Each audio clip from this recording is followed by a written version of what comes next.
Hey guys, Tower Climber here.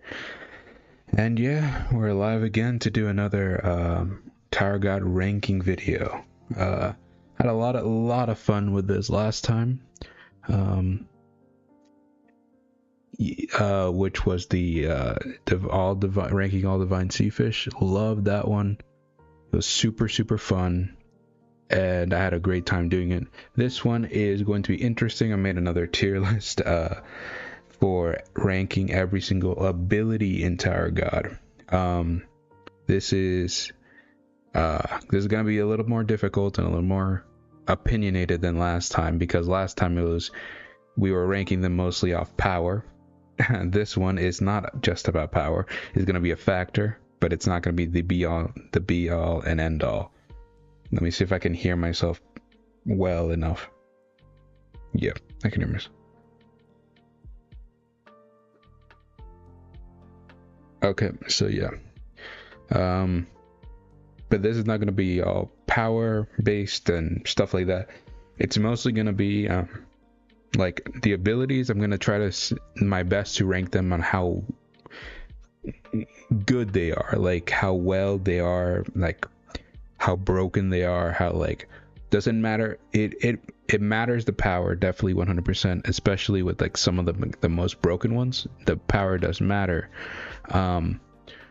but it's more the abilities themselves of how broken they could be, right? Or how broken they are.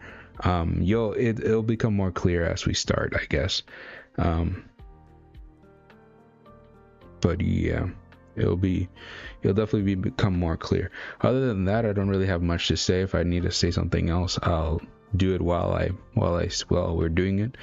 But it's a hefty tier list. It's a 50 images, so we should probably start around now, I think. Yeah,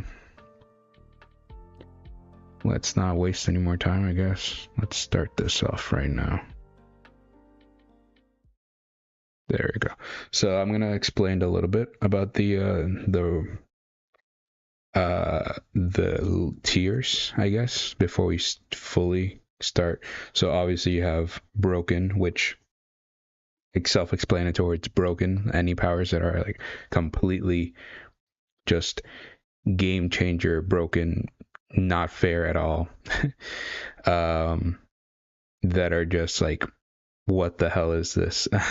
Think of this tier list as a game, I guess, a gaming tier list, where it's like, what are the most broken things? Then is OP, which is like, it's OP, but it's not broken. You can make arguments that it's not 100% busted and game changing. It's like, it's really good.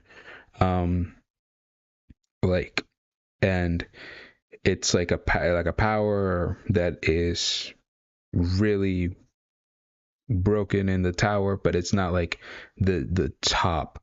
Then great is great. Any power that is above good, like above average power, should go here.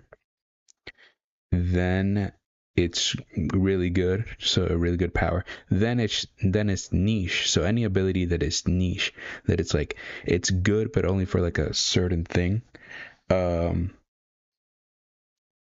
that's gonna be the thing for that, because there's a lot of niche abilities in Tower God that only really apply to one thing and nothing else. Then you have okay. It's like, yeah, it's okay. And then I wouldn't want it. I don't know if any ability from Tower God is going to be in that tier, but we'll see. We'll really see, because Tower God has a lot of good abilities. So I would rather, I really want to see if I can, if any of those will be in that one. All right. Yeah, let's just start. Let's get right into it, I guess. Let's see. I do have a little bit of a backup a backup tier list, not complete. I did like halfway through it and then I stopped because I had a lot of other things to do and I couldn't really finish it. Um, okay, so let's see. Let's start off with, we're going to be starting off with every single position, which it's a little odd that I would consider this an ability, but I wouldn't consider positions to be an item either. So I was like, you know what? Let's rank all the positions in this tier list. I think that's fair. Um, Speaking of, let's start with, obviously we're gonna do all positions and special positions first. I made a whole videos about these, so I shouldn't probably. I'll explain the basicness of them, like of why they're in a tier. Um, but other than that, and why one would be above the other. But I'm not gonna be like getting into it. I have whole videos about these. But first is the fisherman. The fisherman, the combat unit of any team in the tower. It's a little odd. And how I'm gonna do this, how I'm gonna do the positions is basically what is standard and above average for each position. Like, what are they potentially able to do? But I'm also gonna nick them down a little bit because of what the standard are, what like the standard is. So I'm gonna try to keep it balanced a little bit. I'm not gonna be like, oh, this is the best fisherman ever. I'm just gonna say it's a fisherman that can be potentially above what a normal one would be. So for that, I would say the fisherman. The fisherman is a great. It's great. It has not only it's going to have the most offensive power on a team, but a fisherman will most likely also have the best Shinsu boosting, stuff like that. And a really, really good one will have long range, mid range, and close range capabilities, of course, because of the use of needles, hooks, and real control, like how Kaiser had it. So overall, great start to this tier list, and I think that fishermen go in this tier very specifically. I don't think they're OP enough to go higher, but because I just don't think of them as that OP in the grand scheme of things. Yeah, we'll kind of use that as the barometer for the rest of the tier list. And next is, look, you can call me biased, you can call me whatever. Y'all know that my favorite position is Light Bearer, but I have a very solid argument. I'm not gonna put them in broken, but I will put them in OP. I have good arguments. My argument basically for Light Bearer being above Fisherman is that they just have a lot of versatility. First, they're always the most basic thing of the Light Bearers. Most of the time, they're going to be really smart. They're going to be really smart, and that's the thing, is that it's not really a position that can be covered up by power itself. Like a ranker, if they're not smart, no matter how strong they are, can't really be a light bearer.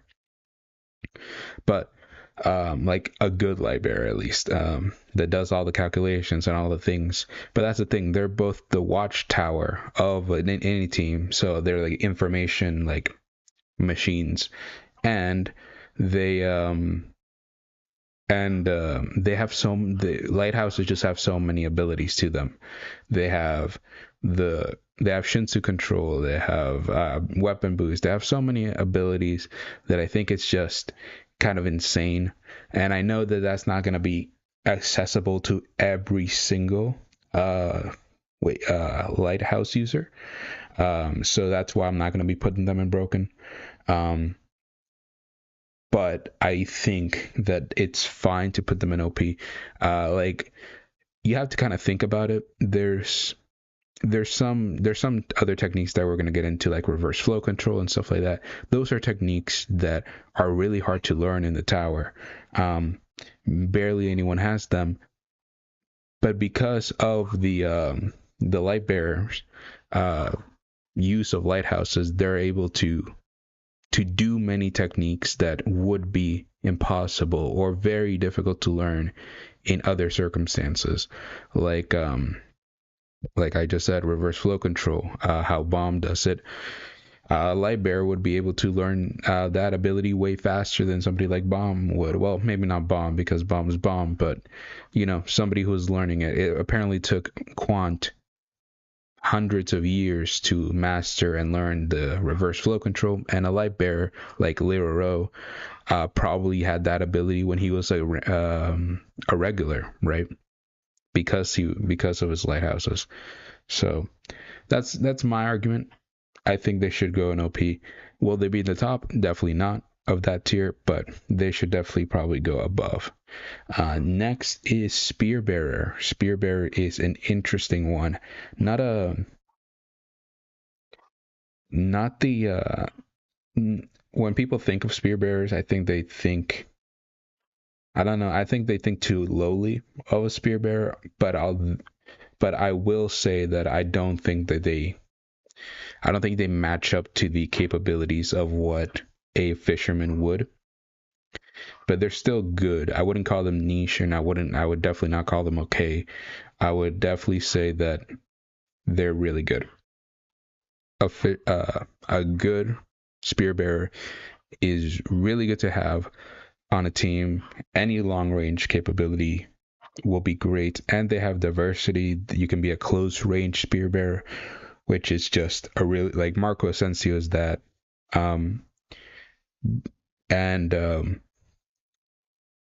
You can be one like Rack, or you can be even one like Lafave, like a long super sniper Spearbearer. There's a lot of actual diversity in the position itself, and I think it's underrated, but at the same time, it's not. I would say that it's not as good as Fisherman. So that's why I'd probably put it in really good instead of great. Just because there's not, other than getting better spears and better equipment, there's not really much like else that a Spearbearer can do to diversify themselves in the long run, right? But yeah, so I think that's fair. I would definitely not call them niche though. I don't think any of the 5 combat positions are going to be in niche. Then the scout. The scout is something.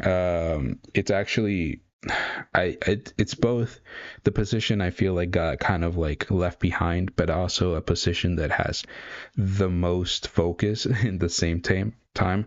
Like, it's, the focus is scattered throughout the entire story. Like, you kind of have to piece everything together. But the scouts are really cool. They're basically the vanguard of any team. They go out first. They encounter the enemy first.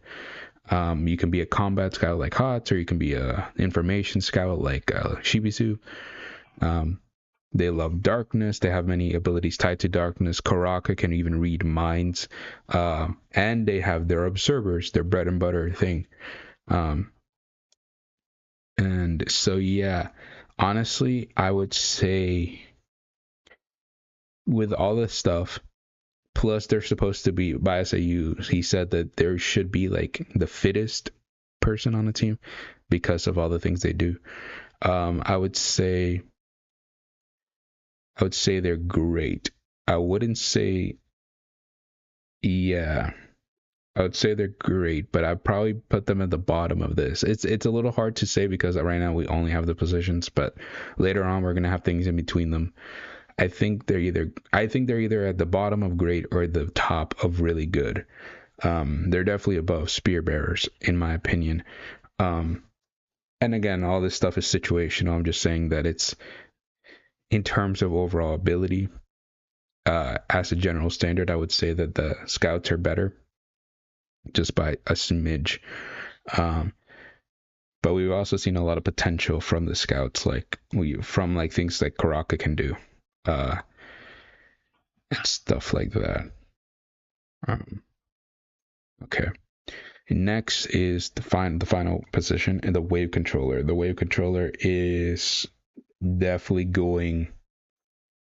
But the thing, okay, I'm gonna put them in OP as well. I wouldn't say they're broken. Would not say they're broken. The thing about wave controllers is that they're so diverse. It's kind of hard to pin them down to one singular thing. Like every wave controller is going to be different because of the freedom that manipulating Shinsu allows them. But overall, I wouldn't say that they're broken. The thing is that I would not call if it's a basic battle position in the tower. It's like you learn this in the first floors of the tower. I wouldn't call anything that you learn at the start of your climb broken, right? No matter how like potential it has, I wouldn't call any of them game breaking powers. So that's why none of the special or normal positions are gonna go in broken. I don't know who I would say is better between the wave controller and the light bearer. It really just kind of depends. I'm just gonna put them next to each other. I may not even put anything in between them. It's interchangeable to me. Even though I love light bearers, I can totally agree that wave controllers could be the best position in a team, 100%. But again, I feel like they're they're situational, but at the same time, I'll put them above. You know what? I kind of like worked myself up to putting them above just slightly. Again, I don't think there's going to be anything above, like in between them. The reason I say that is because every other position needs an item. And light bearers, of course, their whole personality is they're light bearers. They're a lighthouse user, and because a wave controller uses Shinsu, they don't really need an item. They don't really need a specific item. Obviously, they have wands and stuff like that to enhance their abilities. But I would say that because they don't have an item and they don't need to rely on the item, I would say they go a little bit above because of that. I think that's fair to say. So this is my if you wanted to know my rankings of like which positions I think are the best. While I do think the spear bearer is the worst out of the 5 basic positions, doesn't mean I think it's a bad thing at all. Then the scout, then it's fisherman, then it's light bearer, and then it's wave controller by a smidge, by like a little tiny bit, just because it doesn't need a weapon to rely on. Next is Anima, and Anima, we've seen currently in the story, we have seen a lot of things involving Animas, but I would just the ability itself, because again, remember, this is the generalized ability of and position of an Anima. This is not like specifically trauma or specifically whatever. The ability to control divine sea fish is really good. I would say it's great. I would say it's actually great ability. Being able to control. I would put them above scouts. And because I feel like they can serve, depending on the animal, you can serve so many different purposes in the tower. It's kind of like the wave control in a sense, where you have so much diversity. No two animals are ever going to be the same. And yeah, I think that's fair. I don't think I would put them above the fisherman, but I don't know if I yet to know. I don't think there should be that many things in between them, but I don't know. I'll see later. Guides are OP. Guides are OP. I wouldn't put them above the light bearers or the wave controllers though. But guides are crazy. Just being able to see into the future or seeing paths in general is such a first super handy ability to have in the tower. Like, not only can you see the future, you can see paths, you can see the best options to go. Like, you basically, no puzzles or nothing will ever trick you in the tower. You're always going to be on the top of it.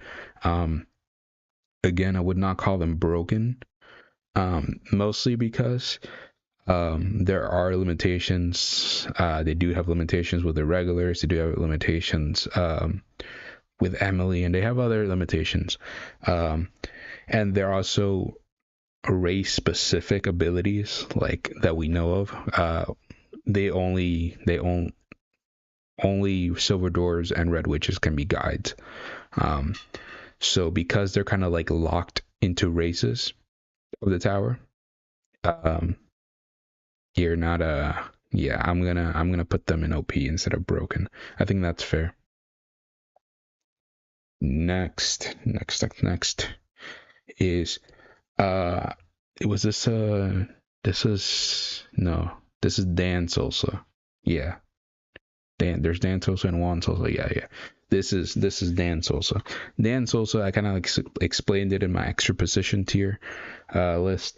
They are like the gravity manipulators.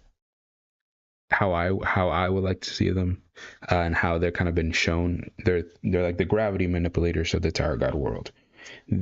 We've only technically seen 2 ways of this has been applied with Han Sang-yu and Kurdan.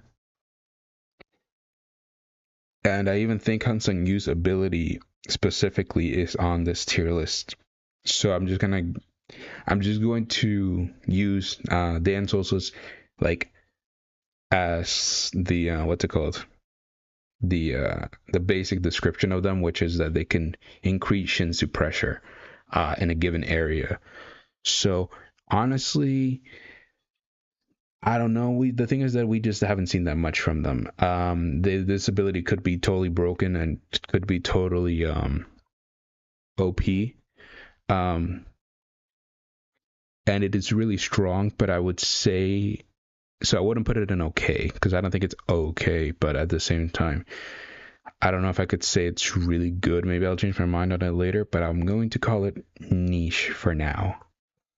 I think it's a niche ability. It's good in certain situations, but it's not only in certain situations. I wouldn't say that it's good in all, like that many. I think Spear Bearers can be better in many different situations than a Dan Sousa could be. Next is Defender. Defender is okay. I'm gonna be honest for a second. I'm going to put Defender at okay. Defender is, I wouldn't even call it niche. Defender's role is just that, to defend, to be the shield. Now, could that be really good? Yeah, of course. It's and again, that's why I don't have like a bad tier. The worst is I wouldn't want it personally, but I don't think even then that would be considered bad, because I don't think there's any ability on this list that is technically bad. But like quote unquote. But yeah, Defender out of all the positions, honestly, just doesn't have the most going for it, at least from what we know. Again, they're the most tough out of any of the other positions, but again, it just seems like the applications of it are more basic than every other position. Even the Dan Sousas, at least we've seen a little bit more from them. But yeah, Juan Sousa, so like the like what love is, like the perfect spheres that people can make out of Shinsu. Honestly, really diverse abilities that this one has. A lot more than you would think from just the description of it. That the description of it is literally, they can make perfect circles. You're like, how is that helpful? But it's honestly really helpful. They can make barriers. They can use them to float people around. They can use them for attack, like rotating. Basically, what a Juan Sousa does is like spin Shinsu in a perfect circle. So like its power, even though it may look like the same size as a normal Shinsu. Its power is actually greater because of the rotation, which I also like a lot in my video where I compared it to like Naruto, like the Rasengan. It's basically that. Like if Naruto was in the Tower God world, he would be a Wan Sosa because of that ability. But so yeah. Now, where would I put this one specifically? I honestly think I'm gonna put it in really good. I don't think I'm gonna put them above Anima. That's great. Not really good. There you go. I'm gonna put them above. Yeah. I'm thinking about moving Scout down a bit, but we'll see. I think that's fine for now, but I think Wan Sosa is good, really good, and it's gonna be above Spearbearer. All right, Jan Sosa or lightning manipulators in the Tower God world. The ability to control lightning is a really cool ability and really good.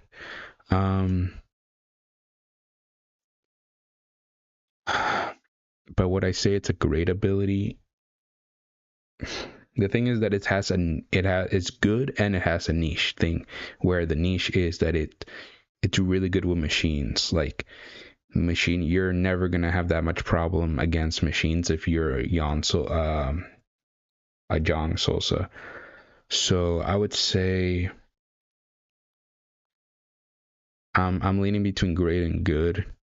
I'm thinking about the thing is that I'm thinking about a lot of other abilities like the lightning spears and stuff, which are in there.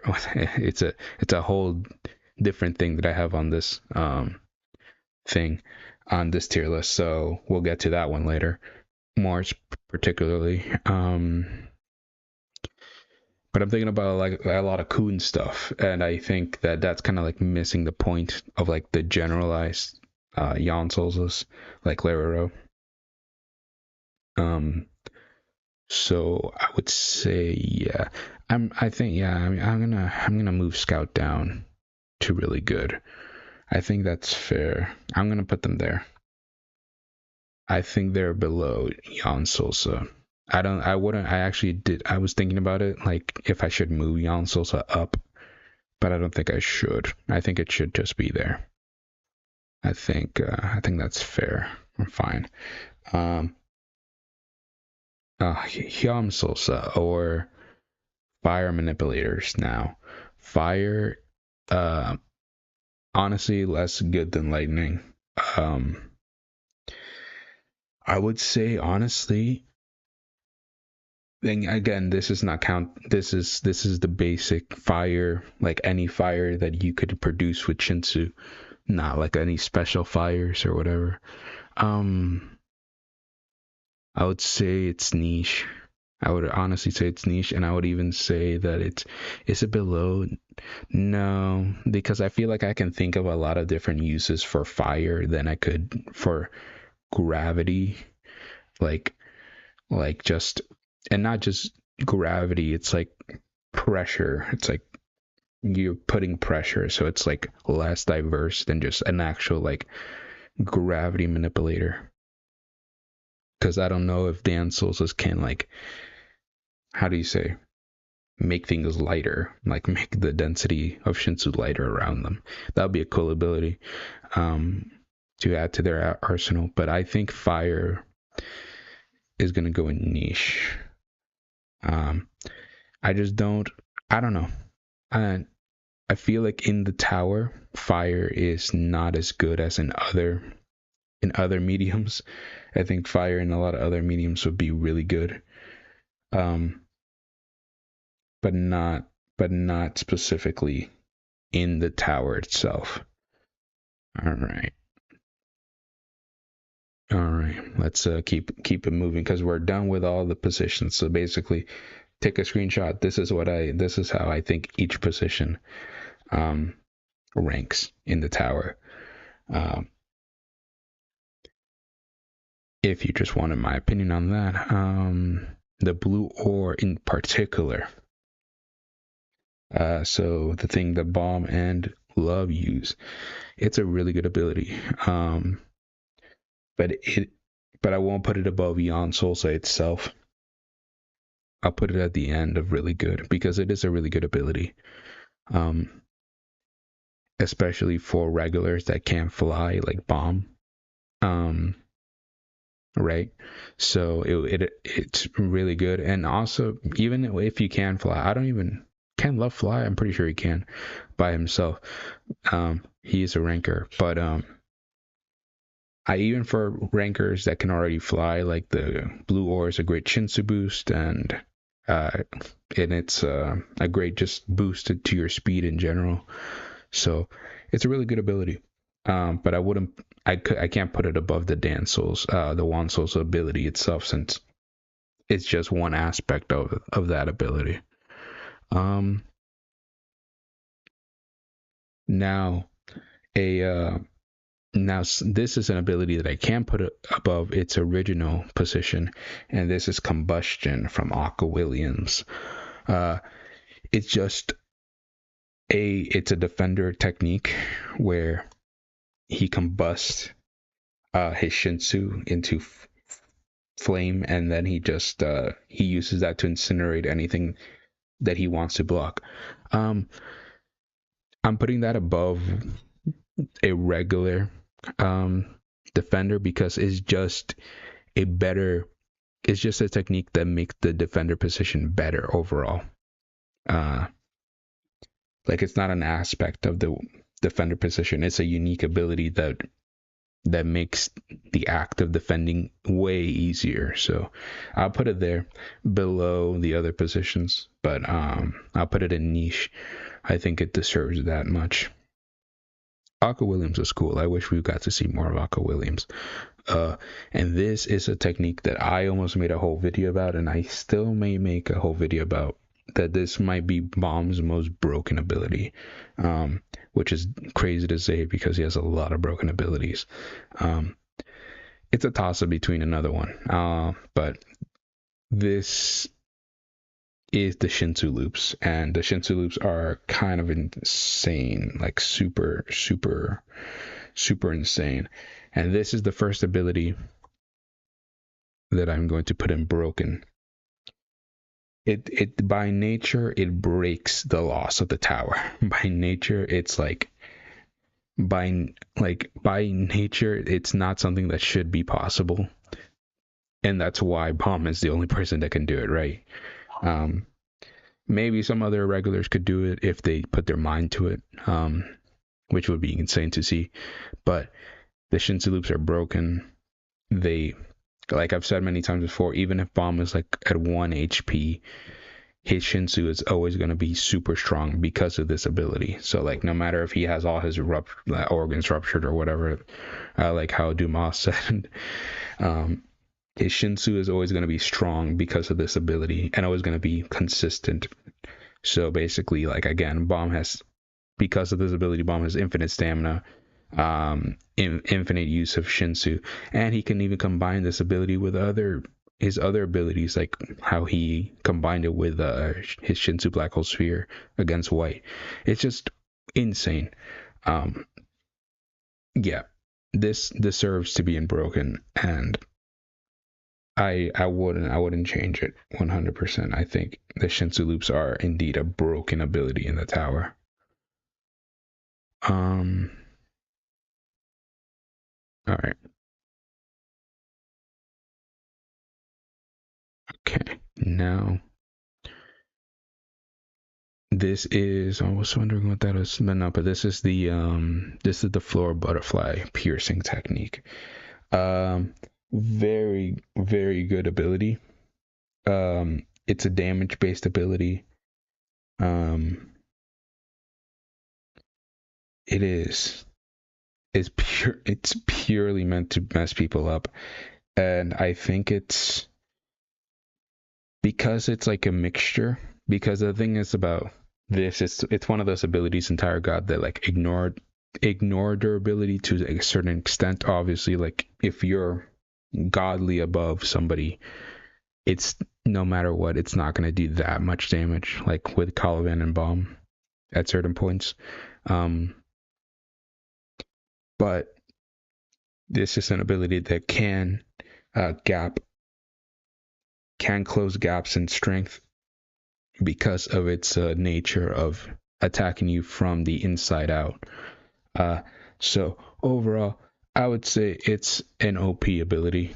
I feel like it's just, I think that's fair to put it in OP. I don't think that's stretching it too far. I don't know how far it's gonna go in OP. I don't know if it's gonna be the bottom, but it should definitely probably be an OP. Either that or great. Like it should be the top of great or the bottom of OP maybe. We'll see. Okay. We have Cosmos. Cosmos from Data Jihad. Cosmos is interesting because it's kind of like just a stronger. It's a really cool looking ability, but at the same time, it's kind of like just a really strong Shinsu Bangs that are really huge. So I would put it. Because the thing is that this is not like a power tier list, but at the same time, you kind of have to, at some point, you have to look into the power. And so, yeah, I'm going to put them in great. I'm going to put it in great. Again, it may have less versatility than Anima. You know what? I don't know. I'll put it in great, but I'll put them below the other positions just because it only has the only purpose it has is to destroy things. It doesn't have anything else. But it's really good at doing that, so I'll put it in that. This is Cullinan. I think I'm saying that name right now. Cullinan. This is White's strongest sword that he pulled out against Caliban. It is super difficult to rank this. The reason why is because it may be White's strongest sword, but there's always like a downside to White's techniques because he uses souls, and this particular sword drains his souls really badly. Like he used a couple abilities with the sword against Caliban, and I think he used like one name technique with the sword. Well, I think he used two or something like that. He used a couple. He used like only 2 or 3 maybe name techniques against Caliban with this sword, and he was like, he said like verbatim, "Oh, there's like a lot of my souls. There's like a vacuum in my souls now, in my soul power because I'm using this thing." So it's like a really good ability, obviously uber mega strong. But I would but it does have a downside to it, like a very notable downside to it. Like it makes you weaker the more you use it, and because it is so strong. So I'm going to put it below Cosmos, which Cosmos doesn't have that drawback. Cosmos is just you throw it out and it doesn't do anything. It doesn't make you weaker or whatever. So I think that's fair.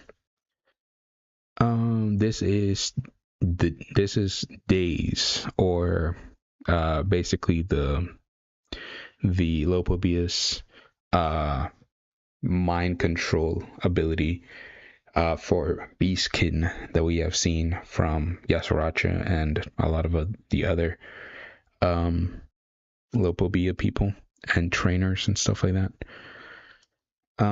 It's niche. It's a niche ability. It's like an anima ability, but it's like only for a specific race of people in the tower, and it's just that it's niche, and it can also be broken out of through sheer power at some point. Like Yama broke out of it with his complete transformation. And I think I don't even remember if at that point Yama had one of the fangs. No, he did have a fang.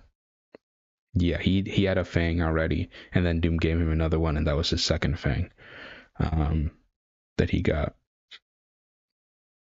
So yeah, I don't know. Let's yeah. Yeah, but it's just a niche ability. I'll just put it there. I almost put it at okay, but I don't know. The Sapphire Fish. The Sapphire Fish is a good ability. I will. It's a good ability, but I will put it in niche because by purpose, it is very niche. It has some teleportation abilities. That's basically the thing it has. Like the whole point of it is like it doesn't really teleport you. It moves you at really fast speeds through Shinsu. And also So can use it to basically be unbeatable against wave controllers by changing their flow around all over the place. So I think there's fine place for it.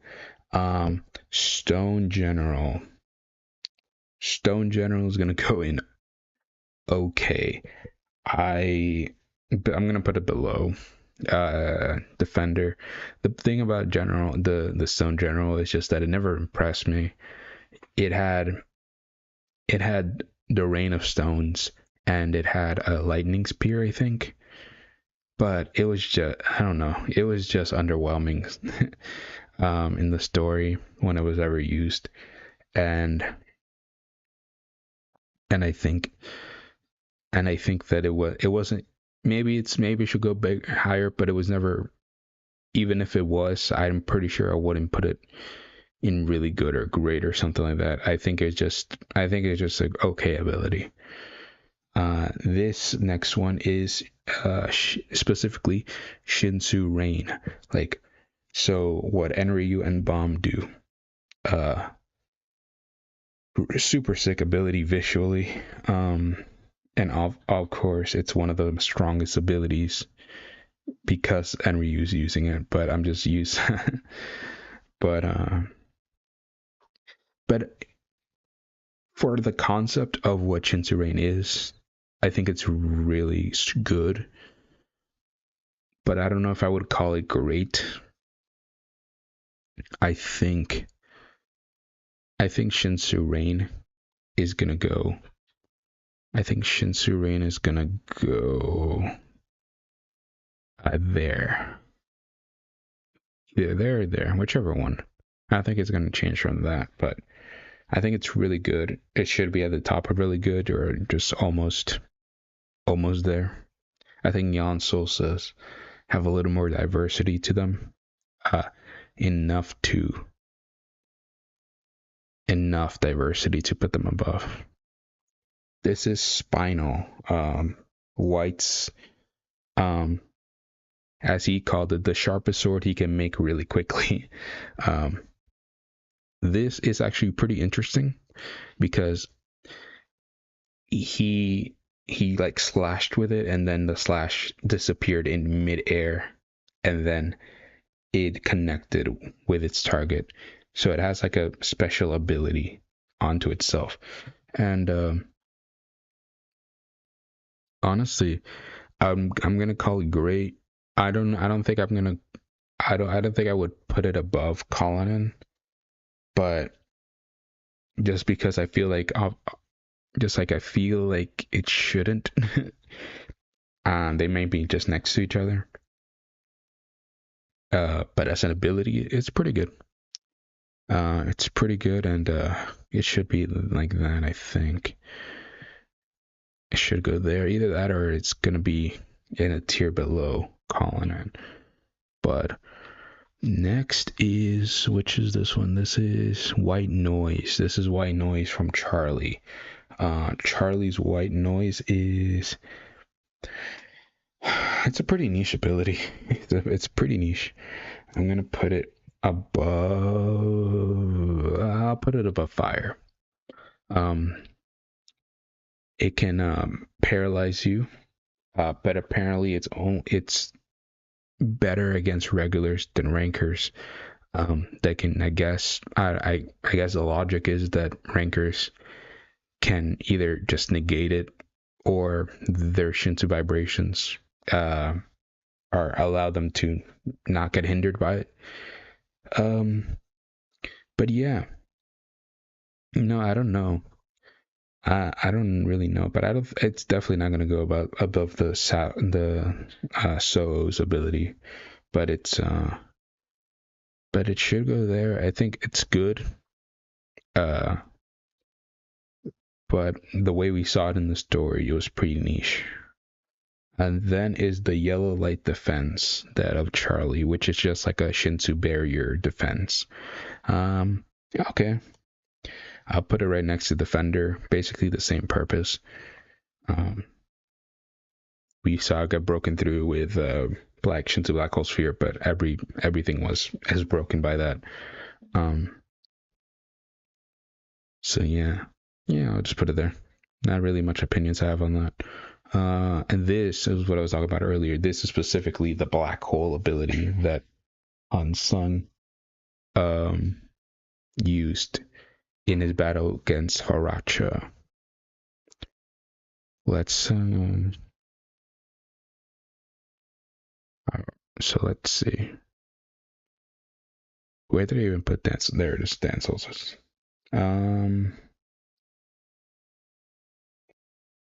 It's a weird ability. It's a super weird ability to place. I would say it's also it should go, because I feel like it's just an application. It may be an advanced skill of a Dan Souza, but we also have no confirmation that it is an advanced skill. But I'm putting it in the niche and at the bottom of niche, because while it may be powerful somewhat, we know it has so many restrictions.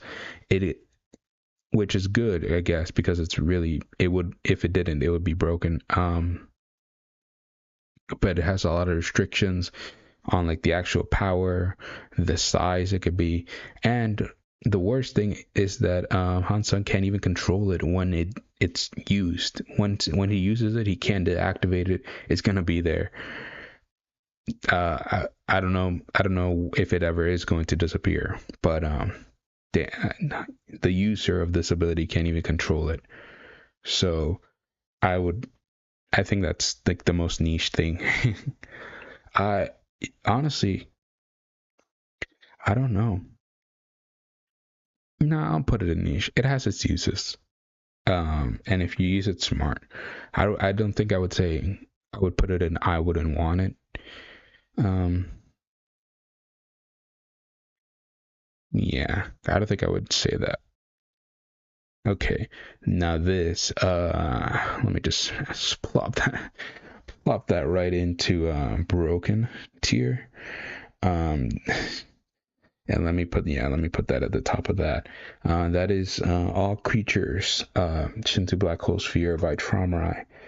I separated from the regular Shinsu Black Hole Sphere because it's very different. The Shinsu Black Hole Sphere mixed with necromancy from Traumarai, that makes it so his black hole sphere is literally hundreds of millions of golden creatures that can destroy anything.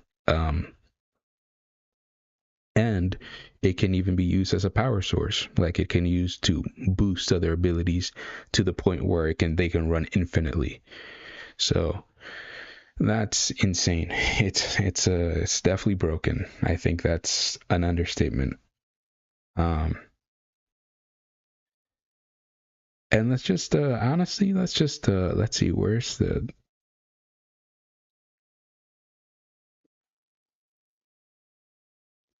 I don't know if I don't know where it is actually, now that I think about it. But I don't know, never mind. It's right here. Here it is. Um, I forgot that I used this picture for it. This is the Shinsu Black Hole Sphere by itself. Like, a regular Shinsu Black Hole Sphere is also going to be broken. Would I put it above the Shinsu Loops? Okay. Shinsu Loops and Shinsu Black Hole Sphere are definitely bombed, in my opinion, strongest abilities. I would say that just a basic Shinsu Black Hole Sphere isn't above having infinite Shinsu. um, I wouldn't say that. So I'll just put the Shinsu Loops above it, but it's definitely going to be in the broken tier. And let me just put it right now. But the black hole sphere, the orb black hole sphere combo that Bomb made, where it was the orb plus the Shinsu black hole sphere, that will be going above the Shinsu loops. I think that's completely fair. Yeah, everything I'm broken right now. I'm like, yeah, this is broken. I don't see any way you can argue that those abilities aren't just like undisastrously broken in the tower. Now this one's funny because this is the Blood Messiah that the Red Theresa used, and this is the ability that sucked the Shinsu out of basically almost everyone except for the irregulars and Beta on the Floor of Death. But I'm going to use this specifically because I'm pretty sure this ability can only be used in the Floor of Death, for multiple reasons.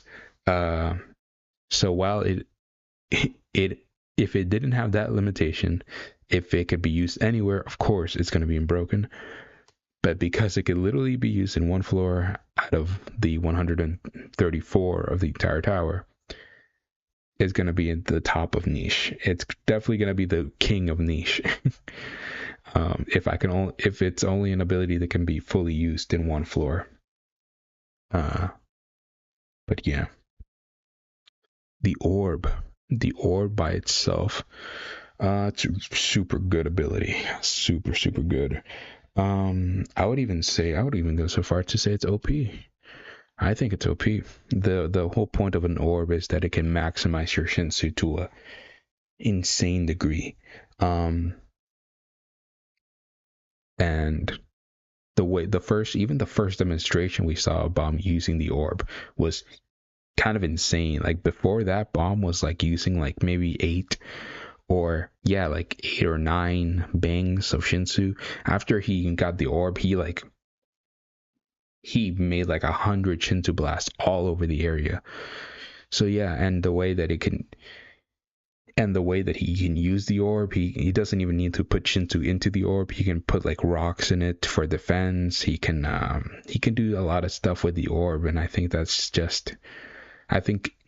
an orb is just really good from what we've seen. Now the flaming orb from Evankhell. Just be next to the orb, I think, because it's not only Evankhell's flames aren't just regular flames; they're primeval flames, meaning they can burn things that are. They can even burn Shinsu. They can burn living matter. They can burn things that regular fire can't burn. So adding that to the already brokenness of an orb, I think, yeah, it's gonna go there, right above the regular orb. The shins. we're getting into the properties. I think the qualities we're getting into. This is the Shinsu bubble. Like, this one's funny to me because it's just a Shinsu bubble. Literally is just bubbles.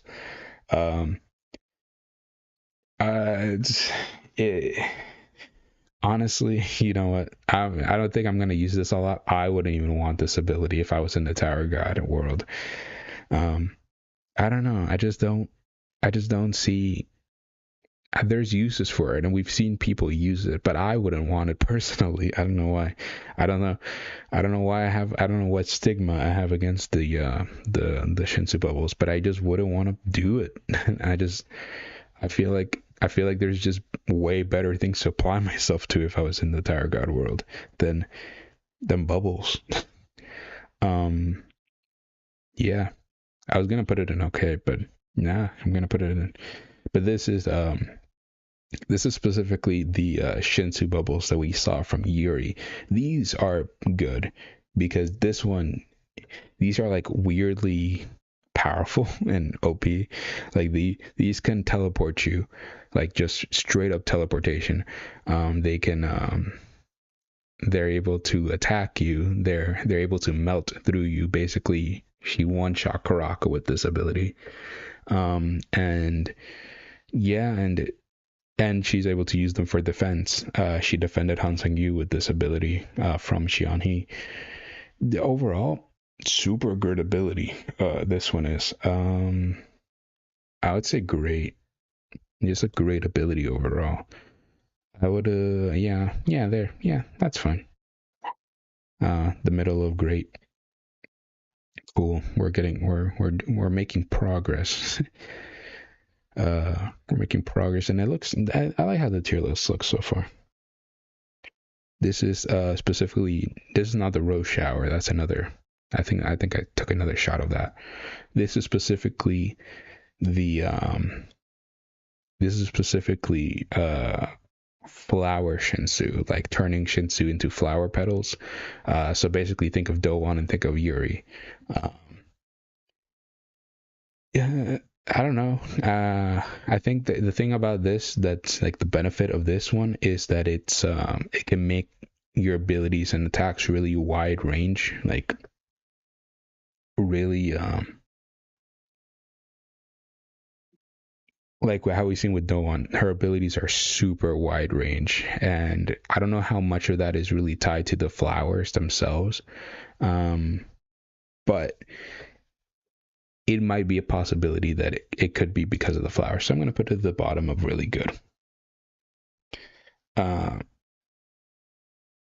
do like that how that SAU could make even flowers like a good ability. Entire God.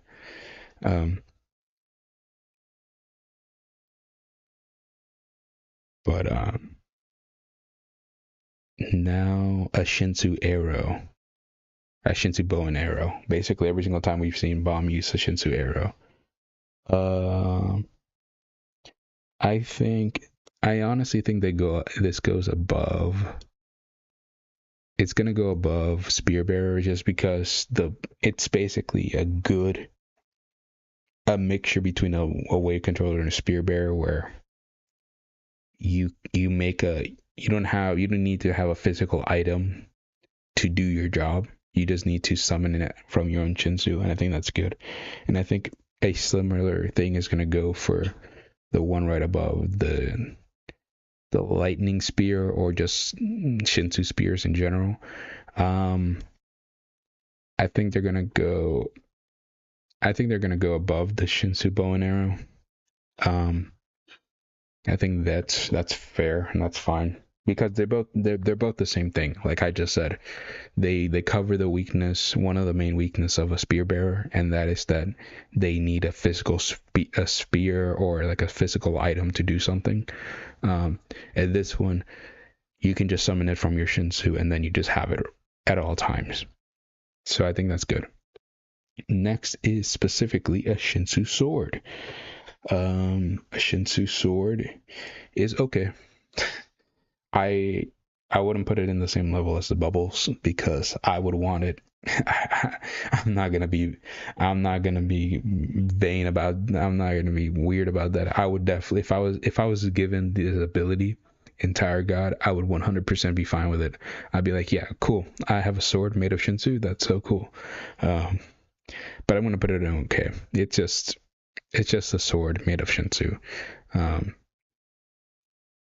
Yeah. It's okay. Just an easy weapon to have at all times, but also it's not groundbreaking, I think. This is the Guardian Spear and the Guardian Needles of Ari Bright Sharon. Ari Bright Sharon. Where did I put this in my testing? I think I ranked this one also. This is, I think I put it in great, but where in great would I put it? I'm trying to look now.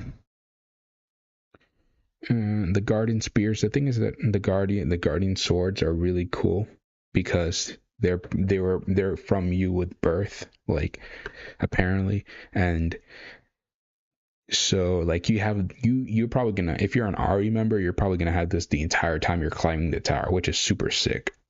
Just having a bunch of guardian swords that just pop out, and the ones we saw from Ari Bright Sharon are gigantic, right? So I'll put it here. I'll put it above Spinal, but below Colin, and I think that's fair. And also put some separation between white swords. This is the mystery, the golden needle for Mystery Island. It's a good ability. Definitely not Data Jihad's strongest. But it's a good ability. I liked how we saw it again when we saw that flashback of Kal Halam fighting against Jihad, fighting quote unquote, getting absolutely destroyed, basically. But I like how we saw it there, and obviously it was way bigger and way stronger. But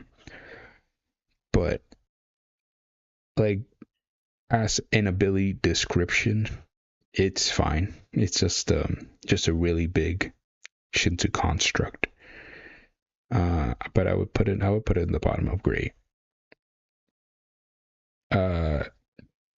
This is Gus Thing's Shinsu needles that he can summon. Basically, his like Gate of Babylon. Super cool. Super cool. I think this is the part where I didn't. Now this is uncharted waters. I don't think I ranked. In my testing of this, I don't think I ranked this abilities forward. I think this is Gus Thing's like weakest ability, honestly, even below his fire. His fire ability is kind of just more niche, where it has a weakness, but this one, it doesn't have a weakness. It's just how strong can it be? I'll put it in what does the I don't know. I'll put it here. I'll put it here because I feel like the versatility of all the abilities above it do outweigh the just pure power, because we haven't seen that much versatility from the Shinsu, his Shinsu needles. Kind of the same thing for what's it called? Endorsee's Dart Shinsu. Not that much we've seen from it. We've only really seen it in one fight, and that's like versus White, where he said that the ability is like super weird and like keeps darting around all over the place in like a weird manner. I don't know where I don't know. It's just a less powerful ability than Gus Thing, so I wouldn't put it next to Gus Thing's. And Gus Thing has a lot more of them to work with than Endorsee. So I'd put it here. I think it's really good, honestly. I don't think it's niche. But I wouldn't put it above the Flower Shinsu either. I think that's fair. This is the Black Orb. Basically, this is I kind of use this as, I think I use this more as like Bombs. What I believe is his Shinsu quality, his like darkness quality. Which, if we're taking that into account, that I think this is broken, definitely. So honestly, I would put it, I don't know. Yeah, I'll put it in broke. I'll put it right below Tramrai stuff, because Bomb's Shinsu quality, like his black Shinsu, has the potential to be super broken. Like the him being able to corrode Shinsu being able to absorb it. Just be basically a black hole to Shinsu and to anything in the tower.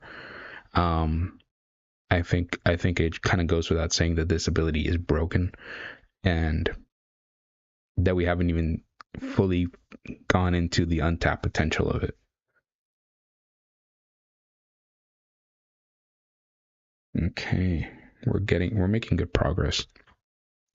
We still have a bit to go, but some of these abilities are pretty self-explanatory, so we should be making good headway.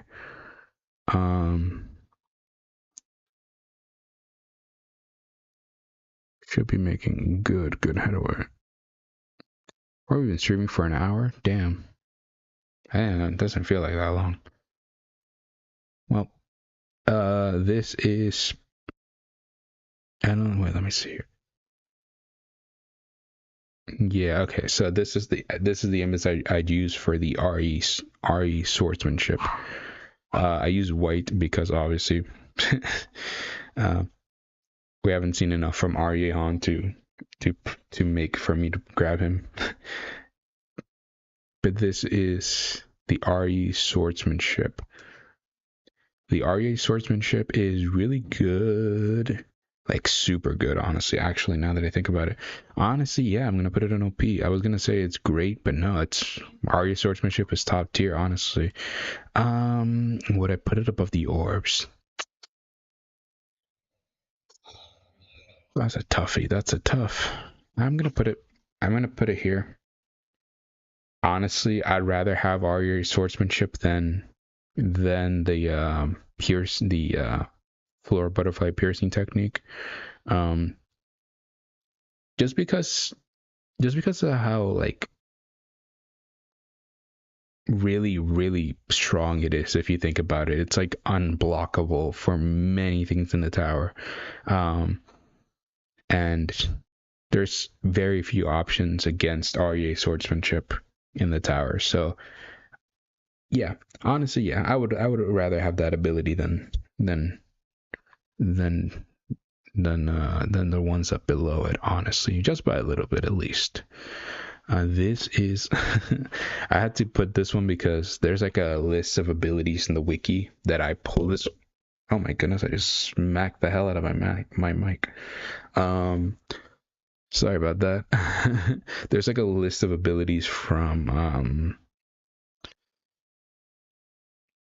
the wiki that I kind of went down, and there's a lot of the ones that are like repeating. Basically, like they have names in the story, that's why they put them in the wiki. I get it, but at the same time, it's just like this ability is the exact same thing as the other ones. So I didn't put just any Shinsu Blast in this tier list. I wanted each one to have at least a little bit of discussion. And this one is, I forgot the name of it, but this is Princess technique that he used, which is basically just he put his two lighthouses and used his real inventory to like tie them up and make like a defensive thing. It's okay. Whatever. I don't even know if I would want it.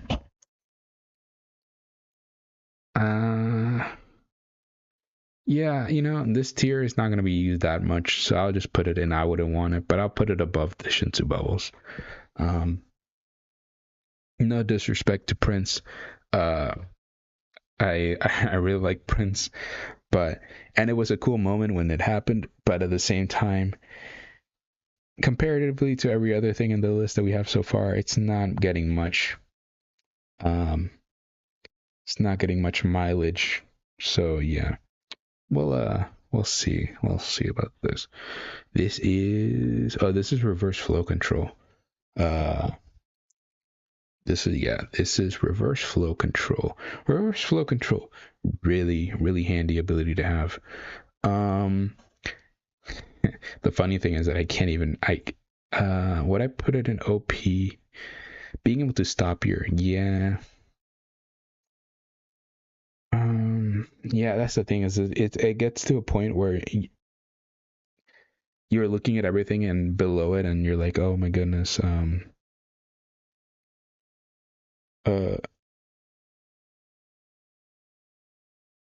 it's, yeah, I don't know. Uh, it's just weird. It's just really weird that that you would that it would be like this high above like all these other things that are super super powerful, but at the same time, again, we're looking at the abilities at surface level. um we're obviously going to talk about power if power is the only thing that it's shown, and how far that gets it in a tier list like this. um but again, it's more of like, what how much, both how good is it and how much you would want it, because that's really like the essence of any technique or ability. Like, if you wouldn't, if you were like making a game character, if you would want this ability on your roster. um so yeah, I think it should go in OP, but below everything else. I don't think it's above anything else in OP by itself. But just the ability to freeze your opponent and attacks and stuff like that is really cool and useful. The lightning pill. The lightning pill. It's going to be. I think it's going to be great. I don't think it's OP. But the lightning pill. Let's see how much of a boost I think it really is. It's way. I'm gonna put it. You know where I'm gonna put it? I'm gonna put the lightning pill right below the guardian swords.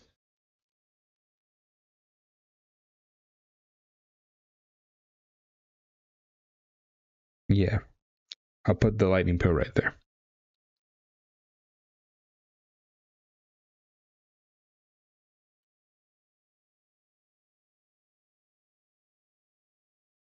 Yeah.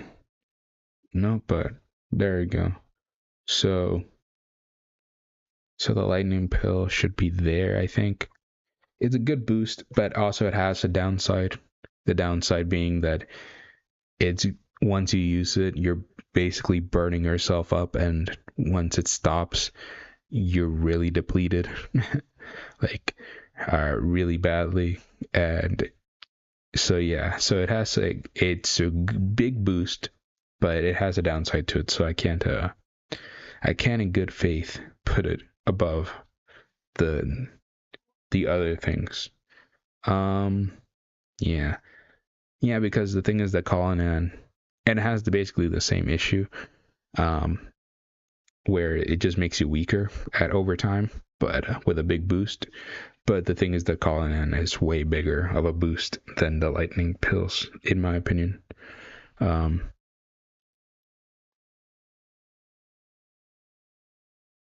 this is spatial distortion. Spatial distortion used by irregulars like all the goddamn time now.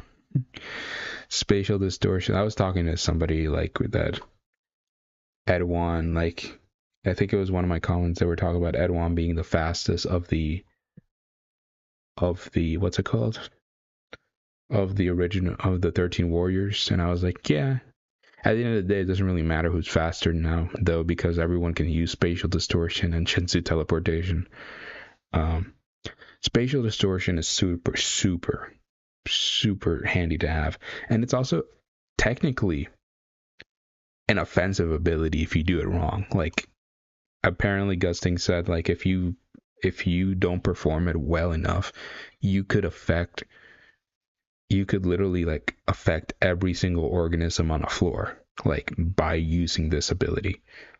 So if Gusting just wanted to, like, he could, if he wanted to end it, he'd just be like, yo, spatial distortion, but not good, and then he just kills everyone on the floor.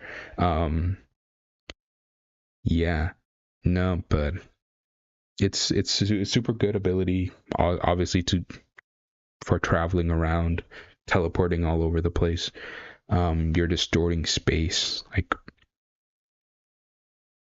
but yeah, I think it's honestly, yeah. I'm gonna put it in broken. I was gonna say it may. I don't. I was thinking about wearing OP, but no, it's a broken ability. I think just by the nature of it, how it literally distorts space, uh, and the way that it can, if like again, if you do it wrong, you can kill everyone on the floor. um, you, yeah, this ability is just gonna go in broken.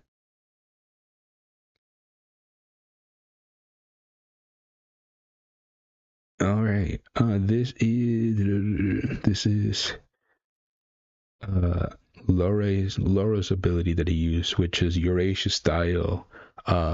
I think it's something crying river or something. I forgot what it was, or something raging tidal. I don't know. It's a big cool Shinsu scythe. Um, where would I put this? Probably here. I would want it more than a Shinsu sword. So there you go. I don't think it's niche. I don't think it's niche to anything. The niche categories is weird. It's like it's like that. It's niche. It's good against. It's really good, but it's super niche. So like, I can't. I wouldn't. I would say that I'd honestly want some of the things in like the okay tier above some of the niche stuff. Just because I don't personally like niche powers that much. It's because I rather my abilities be something that I could always use and not be situational. But yeah. Next is Shinsu teleportation, just straight up Shinsu teleportation. So this is not distorting space or anything. It's literally just using your Shinsu to teleport all over the place. So like we've seen it a lot. Traumarai has used it with Cobalt, and a lot of other people have used it in the Tower God story. To be honest, I'm gonna put it in great. It's purely utility, and it doesn't have any of the brokenness like spatial distortion does. Um, so yeah, I'll put it in there. I'll put it in great. Shinsu teleportation can get that. Next is the Reflejos shadow abilities. Um, I'm actually gonna put it in. I wouldn't want it. You know why? Because this is basically poke and shadow. Um, I wouldn't want it because you use this, you become a shadow. You're intangible. You're strong as a B rank regular. Guess what? You're dead. You literally die after this. You use this ability. You become a shadow and then you just dissipate afterwards. So yeah, I wouldn't want this ability. Plus, becoming a shadow, while it does make you basically unkillable until you die of natural causes, I guess. Is that a way to say it? Your defenses take a real step down because you don't really have defenses anymore. You're just a shadow. So while it's cool concept, I wouldn't want it at all. So yeah. Next is, what is this one? Sorry, these images are small. Some of these images are really small. Oh, this is Novik's Shinsu abilities, which is basically his Shinsu abilities where he just makes like a dome and just explodes it out. Super cool. Super cool ability. I think it's okay. I don't think it should. I don't know. Yeah. He uses it for defense and for offense. Yeah, it's an okay ability. just a solid ability. Like I would want it in the tower. It seems cool. Uh, this is the what how the scorching fist of death, or there's the supreme king scorching fist of death, of Yorick Mazino. I you know, this is not a power tier list. Like, I don't think it is at all. Um, I've been trying my best not to make it into a power tier list. Um, but it's a Yorick Mazino move. Like, you kind of like at a certain time, you kind of have to just put it in brokenness. Because here's the thing: is that you're in this move actually. A fun fact about this move is that Bomb actually did learn it after he got hit by it. Somebody asked SIU because one of Bomb's abilities is that he can just, if he gets hit by something, he learns the ability. So Bomb does know how to use this technique, but he doesn't use it because he thinks the name is ridiculous, which I think is hilarious. um, but yeah, I don't know. I'll put it in OP actually, now that I think about it. I'll put it in OP.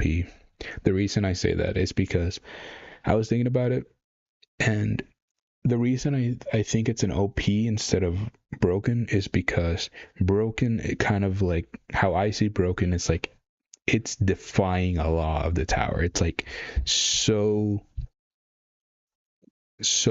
hacked that it literally is doing something that shouldn't be possible. Uh, for the Scorching Fist of Death, it's the best point in its favor is that it's used by Yorick Mazino. Um, but other than that, it's just a really strong punch. So yeah, I'll put it in OP. I won't put it in broken, but I think that's fair. Ooh, this is legit one of my favorite abilities.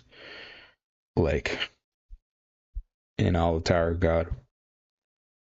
Um, World of Darkness. Whoa. Yep, the World of Darkness. Super cool ability. I would say it's a great ability. I would put it in the same kind of tier as even better. Yeah, there we go. I would put it above Yuri's, like Shinsu, Shelly Bean, bubble stuff. Um, I feel like both of these abilities cover the same like stuff. Um, so that's why they're next to each other. But yeah, the World of Darkness is a super awesome, and it nullifies attacks from high rankers, even ones that are stronger than Karaka. It's able to store up all that damage it takes and then throw it out. It's able to Karakin can use it to teleport. It's the connection to his heart, so he can call a bunch of soldiers from his heart location. He just uses it in a lot of cool ways, and I think that it's just a really great ability to have on it. And the more I think about it, it may be OP, but I don't know. I think great is fine. This is I think this is one of Jinsung Ha's abilities, which is like a martial arts ability. I think it's called like the something demonic storm or something. He uses to knock back Caliban a little bit. Uh, it's it's a cool ability. Um, I would even say it's niche, but I'd put it in okay. It's just like it's just a physical ability. Like obviously because Jin Sung Ha is using it, it's a really strong one. But but at the end of the day, it's just a really strong ability. We don't know if it has any special properties to it, like if it does internal damage or something.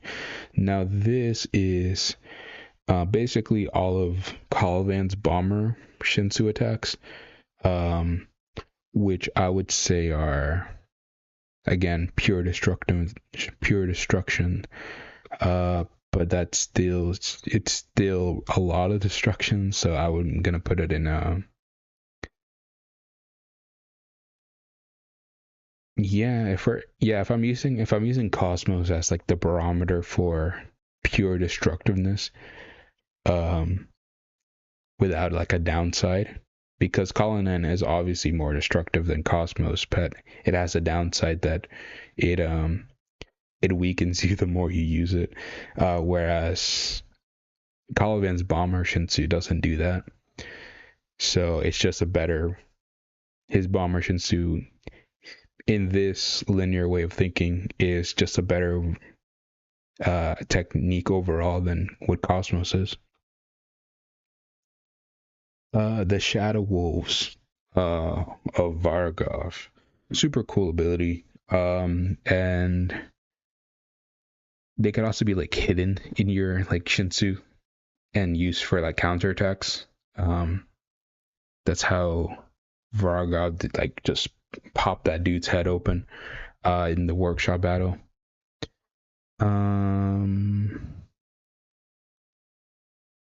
It's I wouldn't say it's niche. I would say it's good, but wearing good. Yeah, honestly, I wouldn't even. Yeah, I'll put it in the bottom of good. I think that's fair.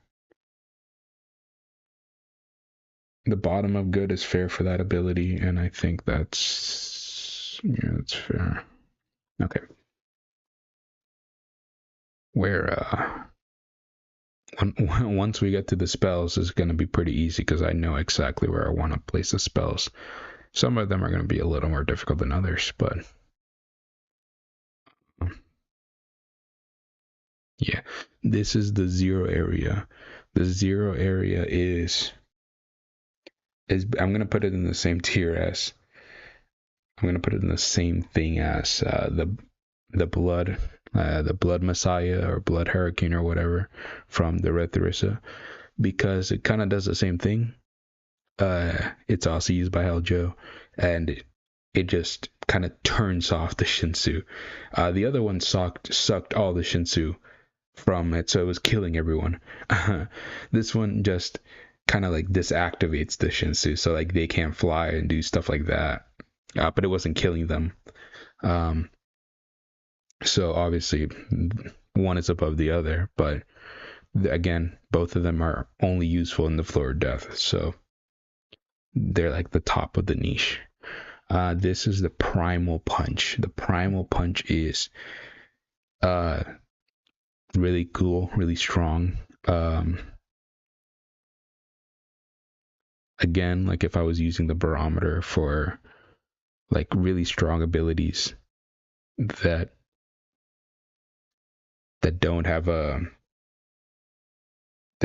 weakness to them, like are just strong purely for the sake of being strong and they don't really have other utility, I would put the Primal Punch right below the bomber techniques of Calivan. I think the bomber just has a more area of effect, while the Primal Punch is more like a beam from your fist that we've seen Cha and Robodon use. Again, I also love that Robodon use that technique. It was super cool seeing that, because I was not expecting him to use that ability. What is this? Oh, I saw what it was. I was like, that image was super like pixelated for me. This is Arya's broken watch ability. Man, there's there are people, man, I've talked to not only one person, I've talked to, I think, multiple people that wanted Bomb to absorb the broken watch. Man, I would have hated if he did that. Like, actually, there's not a lot of things in the story of Tower God I hate, but I would have not liked it, like, at all. But the broken watch ability itself is super cool. It's really good. The thing about it is that it it only messes with your perception. So I wouldn't put it in great. Like, it's not like it's still a time ability, but it only messes with your perception of time, which is still really good again. So it's gonna go in really good. But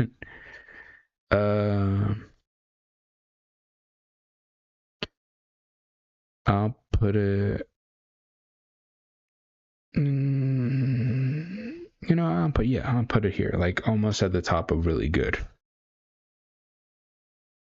Okay. Dobo's hunting grounds. Basically, the black feathers that go all over the place and do stuff.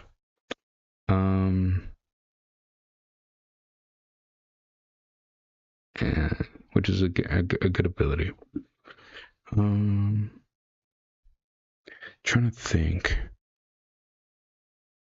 Trying to really think about this one.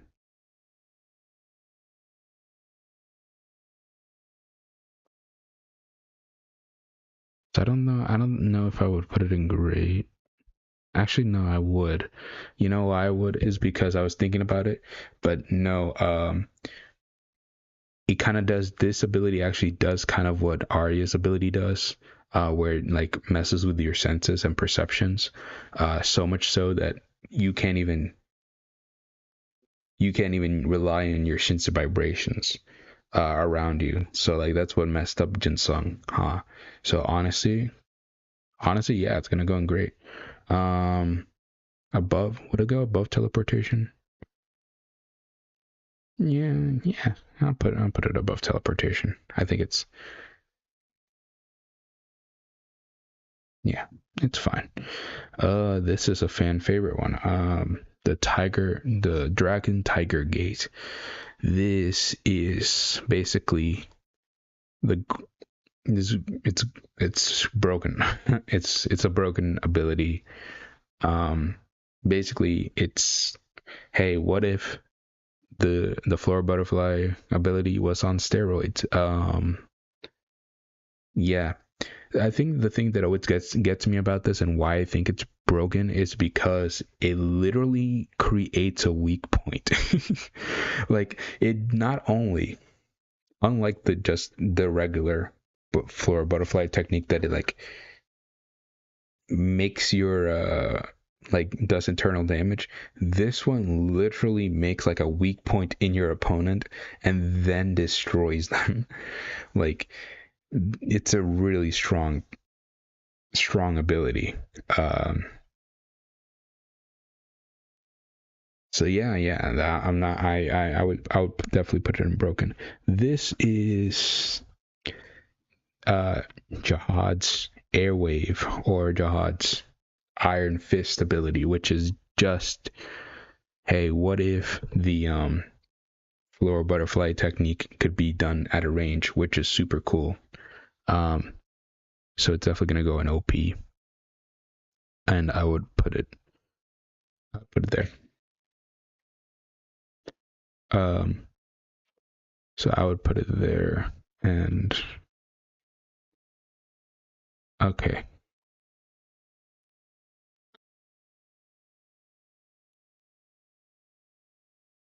Above the normal butterfly piercing technique.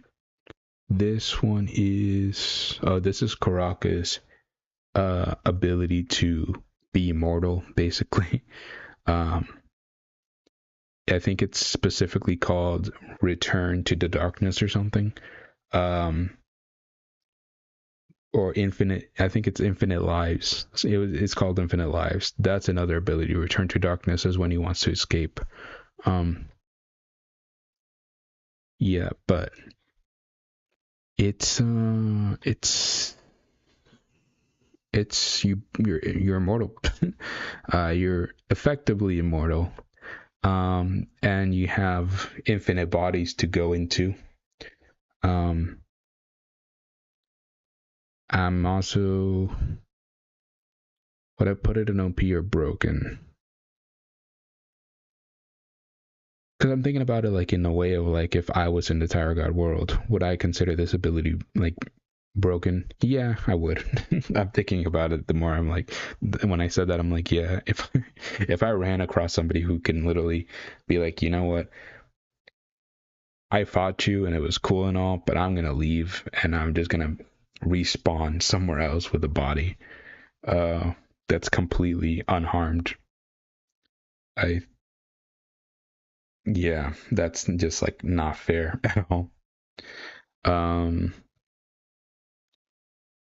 Blackfish. This is the Blackfish technique. It's an okay technique. It's a basic. I don't know if I don't even know if it's a basic scout ability, but it's a cool scout ability. But it's I think it's like the definition of niche. Like I don't think there's a more niche ability than the Blackfish because you can only use it in dark areas. Like all the other ones in niche, you don't need to be in a specific place to use them.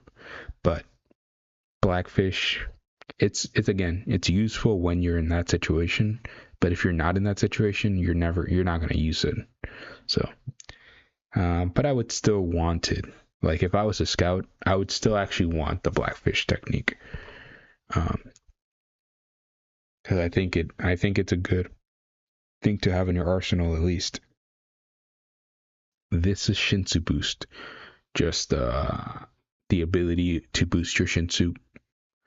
uh Again, it's just a standard but really good technique. It should not it shouldn't go above the lightning pill because the lightning pill is just an advanced version of that. The ability to boost one Shinsu. To boost your own Shinsu. I'm gonna put it right there below Juan Salsa. The reason I do that is because Juan Salsas can literally do that but better because of the way how they manipulate their Shinsus. They just have a better Shinsu boost. But yeah, I think Shinsu boost honestly is it's a more useful skill in every day of the tower than a lightning spear actually is, because without Shinsu boost, you're kind of like a sitting duck, and you're at some point gonna meet somebody who can destroy you if you don't have at least a decent Shinsu boost. This is Miseng's Berserker state, which is, again, I've talked about this super a lot of times, but her thing, like her, because this is her Shinsu quality, like it's really weird. Her Shinsu quality is rage, like, and it's super odd, but that is what it is. I'm just gonna. It's literally, I think it's actually just stated to be a better Shinsu boost. Either that or like, maybe. Well, you know what? I'll put it there because I think even though it's stronger, you do kind of lose your mind. So that is a downside to it. So put it there, right below it. At least with the normal Shinsu boost, you may not be getting that much more powerful, but you won't lose your mind either.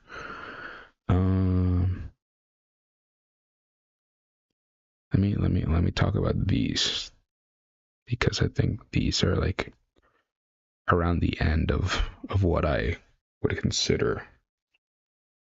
So this is speed, the Shinsu quality of speed, basically what Dan Eden has. Super useful in the tower. Super useful. To be fast in the tower is, I'm gonna put it right below a scout. I think it's super underrated. And I would definitely would love to have like a speedster type of power if I was in the tower. Um, this is this is technically the velvet sword or something, but I just kind of used it to signify like a regular Shinsu blast. So it's gonna be like an okay, like it's like a regular Shinsu blast. Uh, yeah, it's gonna be there. I'm gonna be at the bottom of okay. I just kind of used it as like the standard of of like a Shinsu blast would be. So yeah, a compression licenser. Compression licensers are good, uh, at least for giant beings. I think it's a little niche, so I think it's niche, so I'll put them there above Blackfish. Actually, right, yeah, right there. I'll put them there. It does have its uses, but again, mostly for people that are really gigantic. So in the tower, so it's you can only really use no way. I don't even know what this one is. I took these screenshots. um. Oh, this is Reflejo's thing. I'm gonna put it right here. This is Reflejo's move where he made like 5 bangs and then like tricked bomb and then just condensed them all into one and then fired at it. Which is cool. It's cool. Cool ability. Good for misdirection and all that stuff. But yeah, I don't. Yeah, it's just the Shinto Blast that was used to trick bomb in during that fight. Necromancy. Necromancy is. I'm trying to balance that out because we know the best necromancer in the tower, which is basically Tromrai, and I'm also trying to use both him and Daniel. But necromancy as an ability, it's pretty versatile, to be honest. You can use it the way Daniel does it and the way Tromrai does it. So overall, it's pretty good. I don't think because yeah, I'll put it there. I think necromancy. I think there's always going to be an application for necromancy, no matter what way you decide to use it. But so yeah, I think that's fair. The rose shower.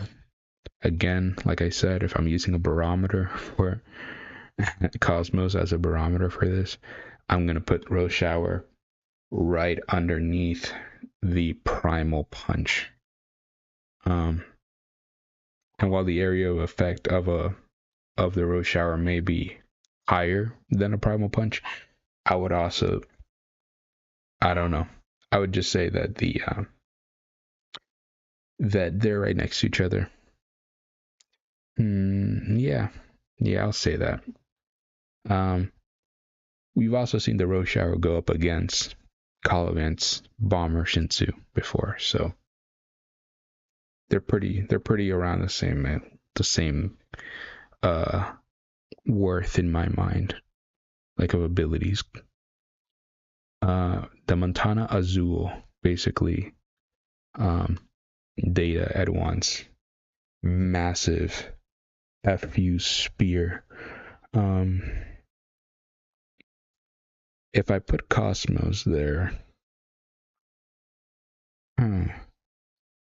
yeah, I think that's actually exactly where it's gonna go, right above Cosmos. I don't think the Montana Azul. I don't think it's gonna go above the Rose Shower.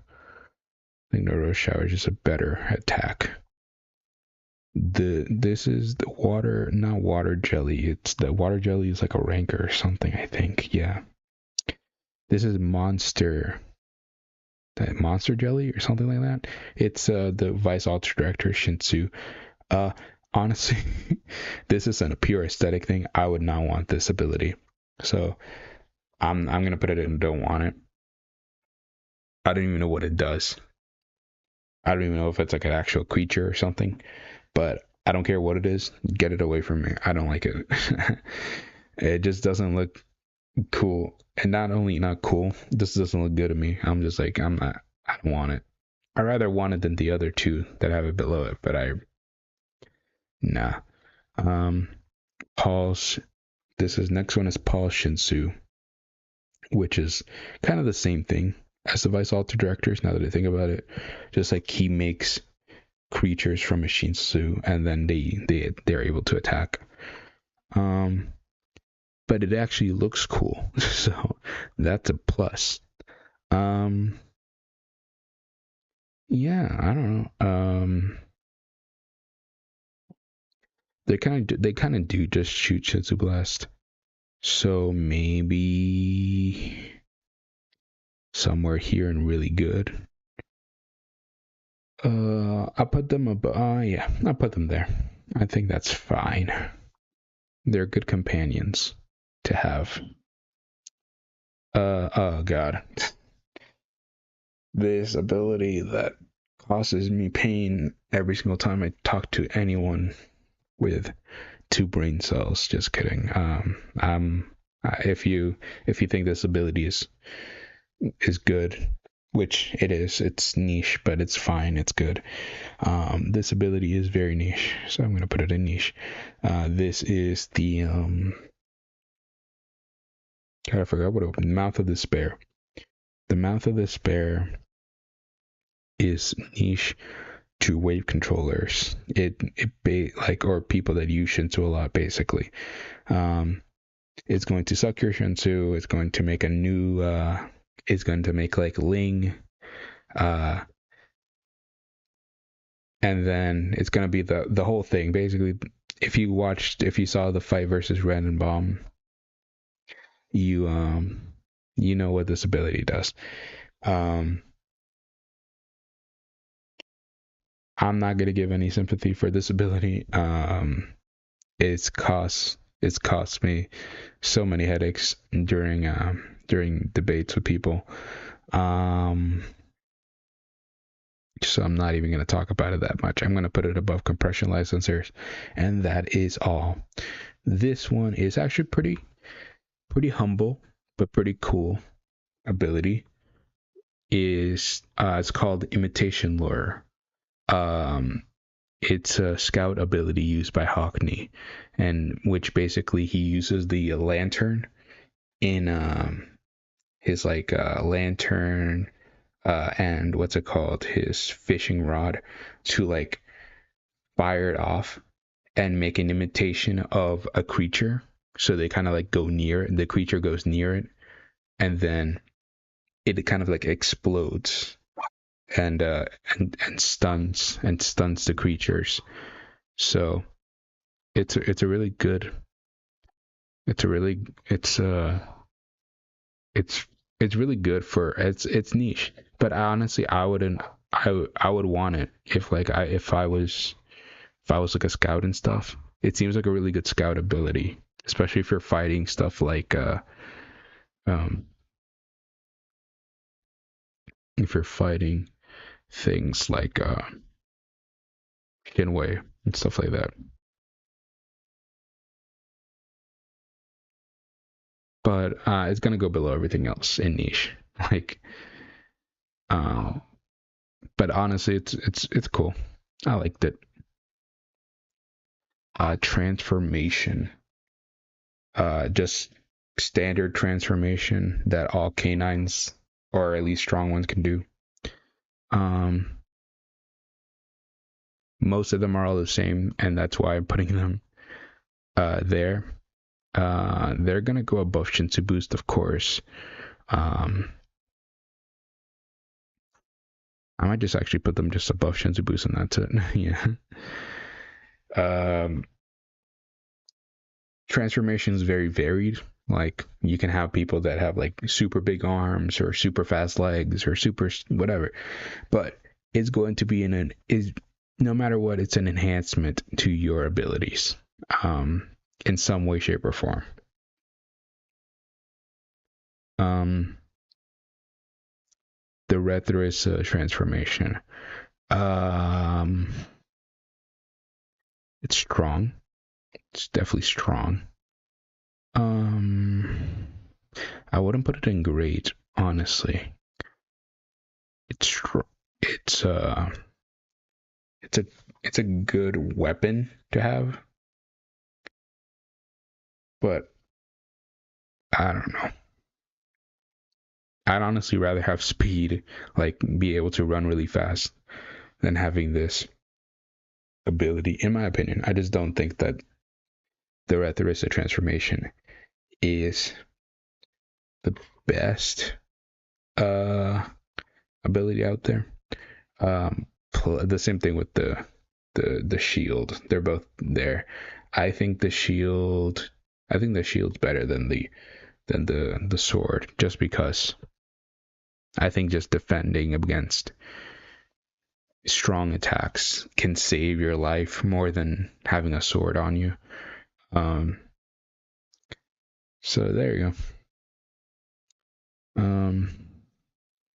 This is beastification. Beastification.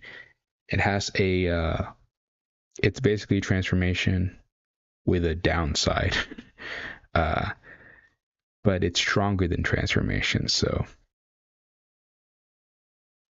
beastification is gonna go right above. Even with its a downside where you can't really turn it off instantly if you want to. Like, um, that's the thing that Haracha said. Like, you once you activate a beastification, you can't really immediately drop it. And that was like a whole plot point. So yeah, this is next is complete beastification, or complete transformation of the beastification process that Haracha did. I mean, just Haracha, not Haracha. It's great. Both it and complete transformation are probably gonna go in the same place, which should be here. So this is complete transformation. I'm gonna put complete beastification a bit above, just because Yama, we haven't seen Yama fully complete transformation, and it seems to hurt him. It seems apparently like it's very strainful for him to do it, and he needs time to charge it up. So I think that's fair to put it a little bit below. I mean, next is the 9 lives from Yasuracha. Basically a lesser version of Karaka's infinite lives stuff.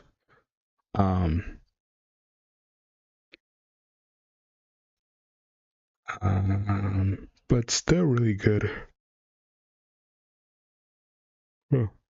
Still really good.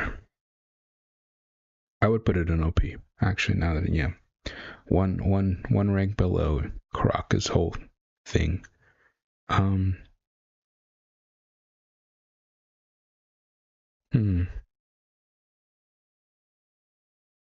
Yeah, I put it there. I would want it less than the RE swordsmanship, but I can see the merits.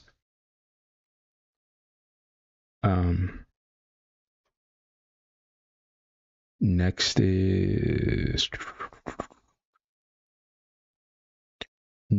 is what's it called?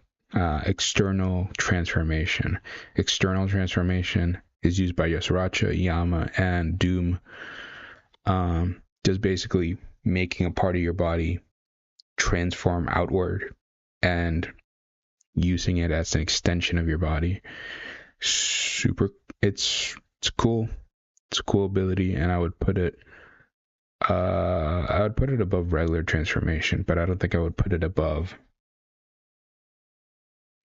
I don't think I would put it above beastification as a whole, because I think beastification has shown more versatility. The only real upside to the external transformation is long range. I think after this we're getting into the spells, and I think it's the spells and quality, and that's pretty much it. After that, you're basically done.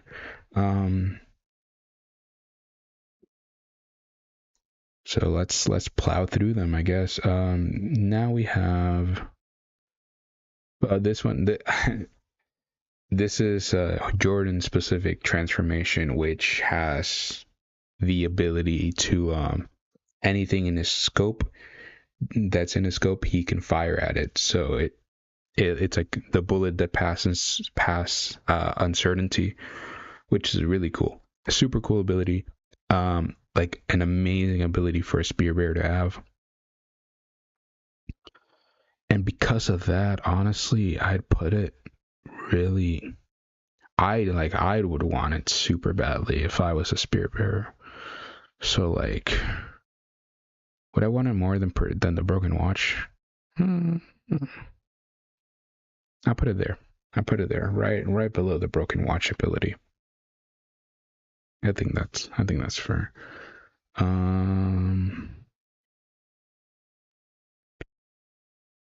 Okay.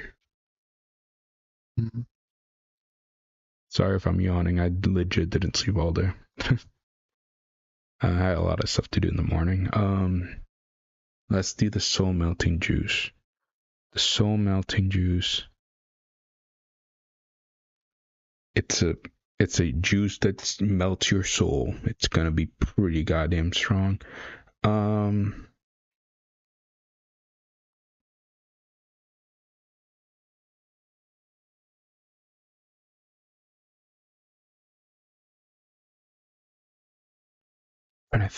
trying to think of where I would put it actually now that, because it's still a physical thing that can be gotten out of the way of, but it does have a good area of effect. I'd put it above. I would actually put it above transformation, but I would not put it above beastification, because again, we've seen beastification have multiple abilities than just transformation. Like it has transformation and it grants you other abilities that are very unique. The snake, honestly, I wouldn't want it. Not because it's not like strong or whatever, but just because I don't know. I just wouldn't want it. It's the basicness of that spell is just that it paralyzes you if you get bitten by the snake, and that's it. I don't know. I just wouldn't want it. Plus, you would always have to have a snake in your hair. So I'm not about that life, I guess. Sachi's Rose. Sachi's Silence of Rose. Super, super, super good spell. It's gonna go in really good, but where in really good? I'd put it right below the blue ore. I think the blue ore has a little bit more. A little bit more for it to, maybe. No. I think his spell is actually better than the blue ore. Just because of how big he can make those damn vines, and he can the restriction, it's really good against like a big crowd of people. The soul eating spell. It's broken. I'm sorry if again, I'll keep harping on it to the end of time. White ate a billion people's soul. White was over a billion. White was Joaquin was a D rank regular who was stronger than other D ranks. He was, so I would say he's like C rank level of strength. He devoured a million souls and got to the strength of literally the top 100 people in the entire tower. That is insane. Like, yeah, no shot. Of course, it's broken. It's one of the best spells in the story. I wouldn't want it. Honestly, I wouldn't. I actually wouldn't want it. I'm not. Again, like I said before, I'm not about that life. I don't want it. But this goes past. I wouldn't want it, and I can admit that it's broken. That it's still a broken thing, even if I wouldn't use it. Yeah. This is actually a cool one. Icardi's language storage spell. He can make items through language. It's kind of niche. It's a little niche, but I think it's actually really good. I don't know how good though. I'm gonna put it in the bottom of very good because I think we didn't see the whole capabilities of it, but apparently he was able to make armor and he was make a lot of stuff from language. So I think it's cool, and I hope I can see it more in the future, maybe if we ever see Icardi again. We have the Deadly Blizzard. It's basically the exact same as it's like kind of like the exact same thing as the Soul Melting Juice. So I'm just gonna put it below it because it has less area of effect. It just distorts it just kills your soul. There's a lot of spells that deal with souls now that I think about it. Everyone's favorite, the Hair of an Ancient Saint from Evercurious Levy. But honestly, it actually is a really good spell.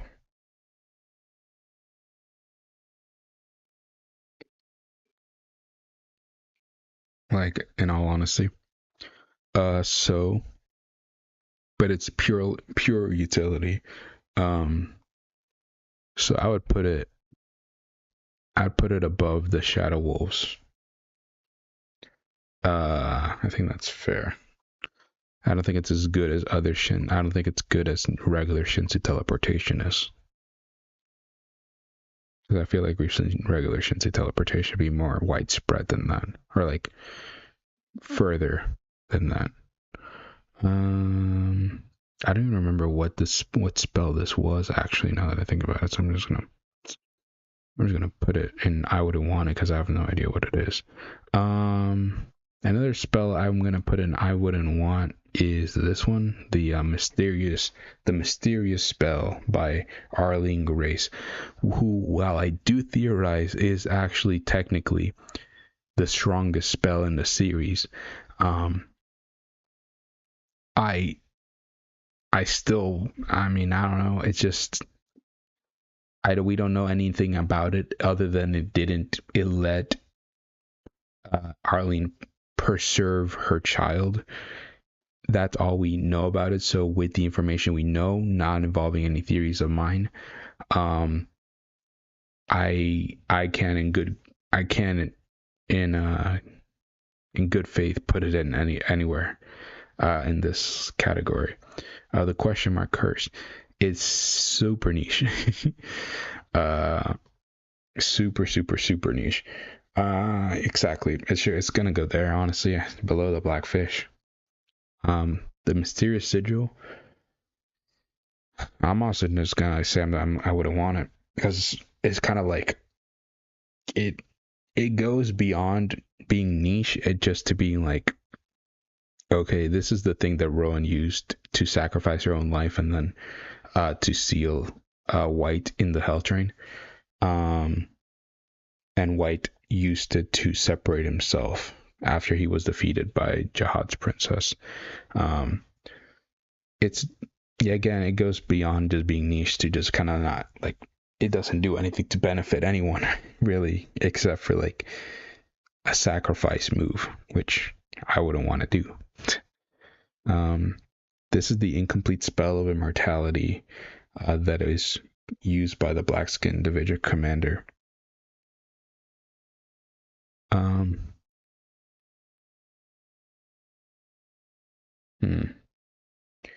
I think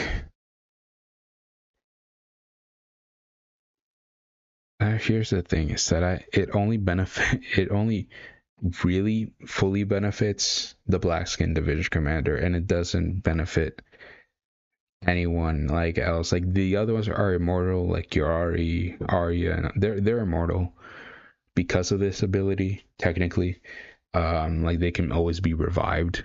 But by the way, Arya said that he felt because of this ability, it wouldn't be good to be part of this ability. But just by what it can provide the Blackskin Division commander, I would say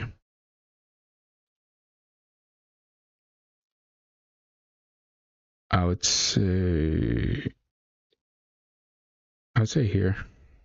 Yeah, I think that's fair. Above Shinsu Rain. The spell of memory deletion.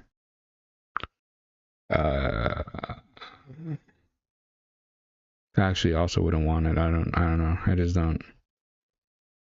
Again, it's just a spell that deletes memories. I wouldn't actually want to delete memories. So, Gusting, obviously, it's powerful. Gusting used it to delete everyone's memory in the Floor of Death. So obviously it's really powerful, but I wouldn't actually want to use it. So, and that's the whole point of that tier. So, yeah. Let's see. Next is the seals, like a seal. It's okay. It's like just kind of like, yeah, just like a sealing stuff. It takes a long time to do, and it's not like something you can just bust out and seal something in it. So it's like kind of more like a rituals type of stuff, but it's okay. I don't think I wouldn't want it. Like if I knew how to make a seal in the Tower God world, I think it would come in handy once or twice. But yeah. Now we're getting into like the final things. The first one of those final things is Goblin Thistle. The Goblin's Thistle and everything that it encompasses. So the infinite venges that you Lustlek used to combat Uric Mazzino.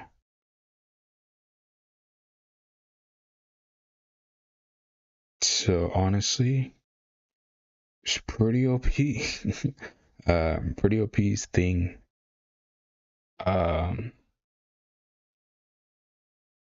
Yeah.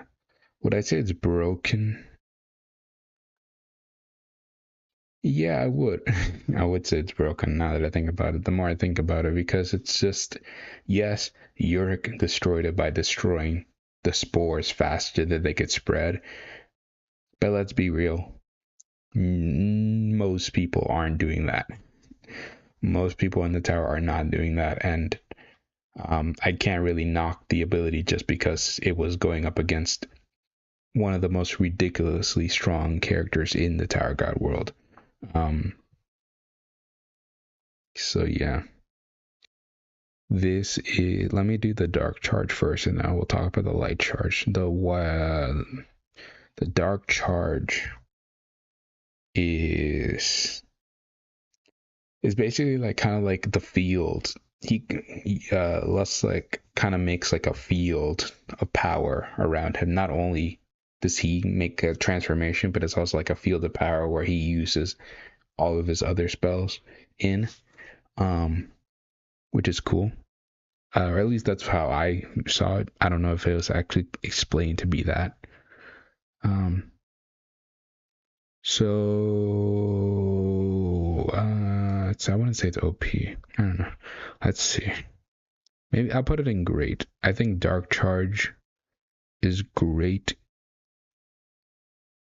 I think we need to see more from it to place it in a specific place so far. I'll put it above. I'll put it above complete transformation. And then light charge. This one's crazy. The reason it's crazy is because it could just, I'm gonna put it in OP, but where in OP? That's the question. I'll put it below the 9 lives. Basically that ability is kind of like, it wouldn't exist without the dark charge, so it's a combo deal, but still, they still do different things. Like the light charge is when Lustlek cancels the dark charge, and it creates a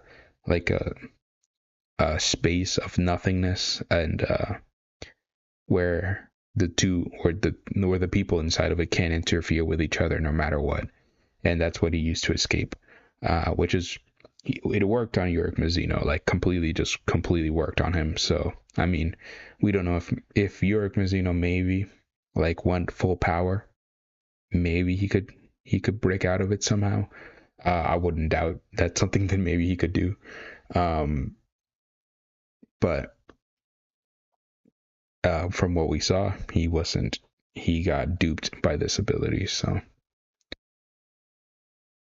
yeah, let me see if I can let's see if I can do all the Shinsu qualities now, and then we'll and then talk about the last ones. Yeah.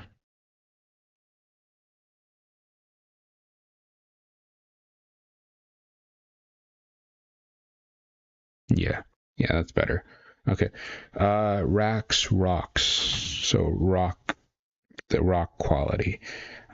Pretty good. Pretty good quality overall. Not the best quality of Shinsu you can have, but also pretty good for defense.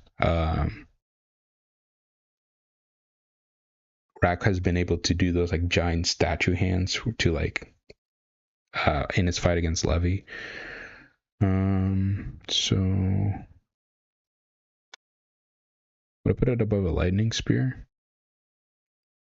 I actually would put it. I'd probably put it in the same level as Sachi's spell. This is wind, the wind quality that Irude uses. Strong, pretty strong. I'll put it at the bottom of really good,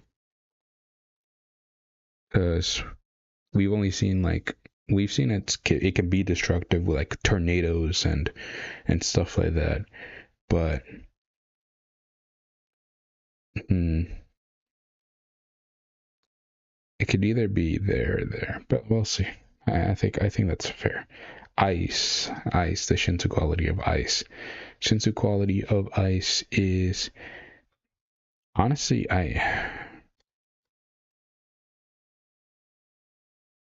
between which one I think is better between rock and ice, I think ice, just for the mere fact that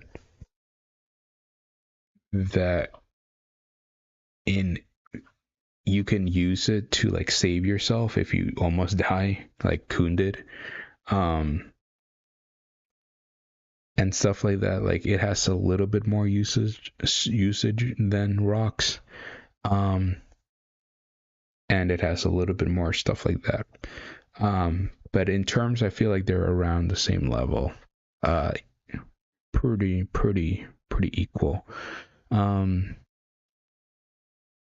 This is the plant Shinsu, like Shinsu quality that like the Minotaur used of Kel'Halams.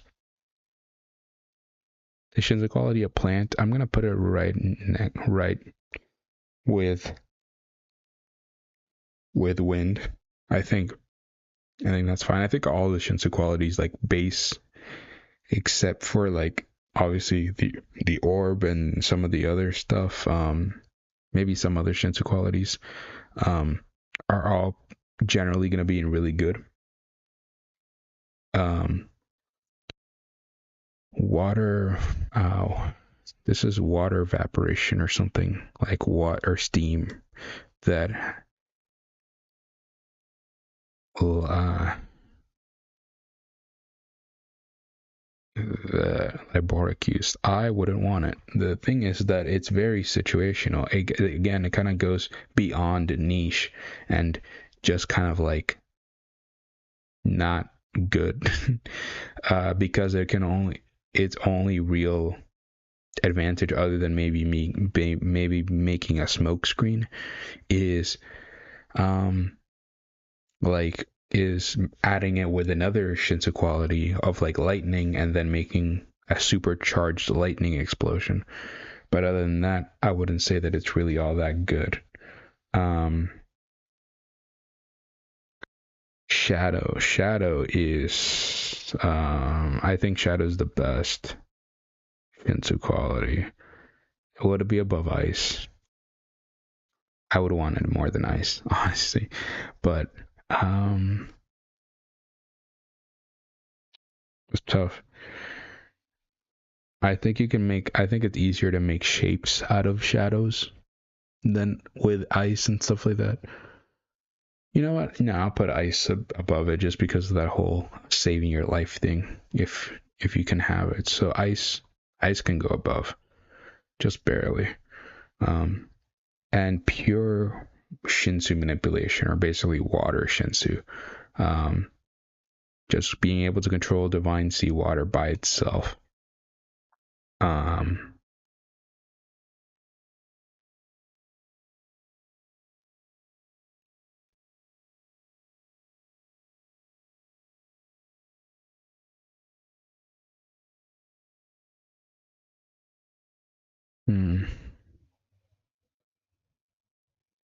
I actually would put it below all the other qualities because it is pure Shinsu, but at the same time, again, because it's pure Shinsu, it doesn't have any qualities that would make it like good, like unique. So I would put it at the bottom of all the other qualities.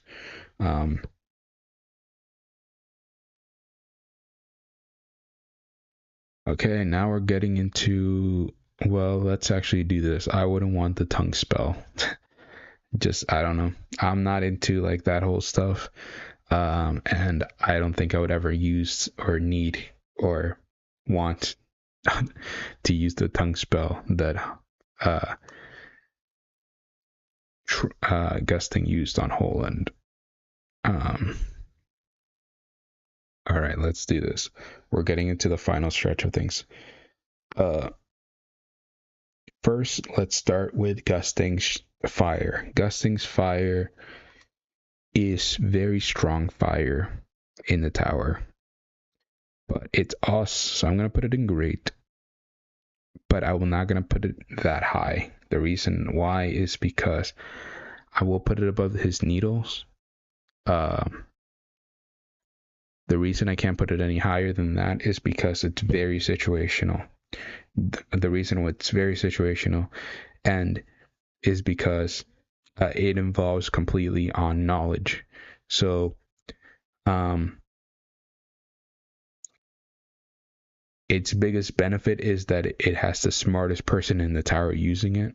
But so basically this flame, how it works is that if you don't know what you're burning, if you don't know what you're burning, it's not going to do that much damage. And if it does burn you, I mean, if you do know exactly what you're burning and what it is, and completely, then it just can disintegrate you. That is, this is the only Shinsu skill that I think is calling me a dumbass, and I don't appreciate that. I would, just because of that, I would almost put it in I wouldn't want it, because it's telling me how dumb I am. But but joking aside, it goes in great. But yeah, this Shinsu ability legit tells you that you're dumb if you can't burn something. So that's fun. Next is Gusting's Library. This is, if there's ever a category for broken, it is this. It is this right here. I'm gonna put it super high. Gusting's Library is like, I can't even describe it. It's just, it can make books into reality, events, people, gods, phenomenon, like relationship, like it could almost do anything, right?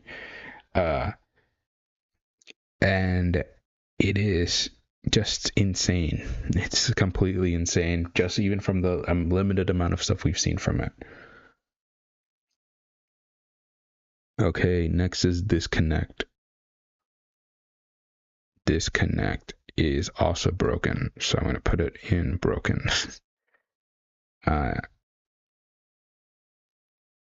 Yeah, Disconnect, I would say it's less broken than... Well, we also recently saw the ultimate form of Disconnect,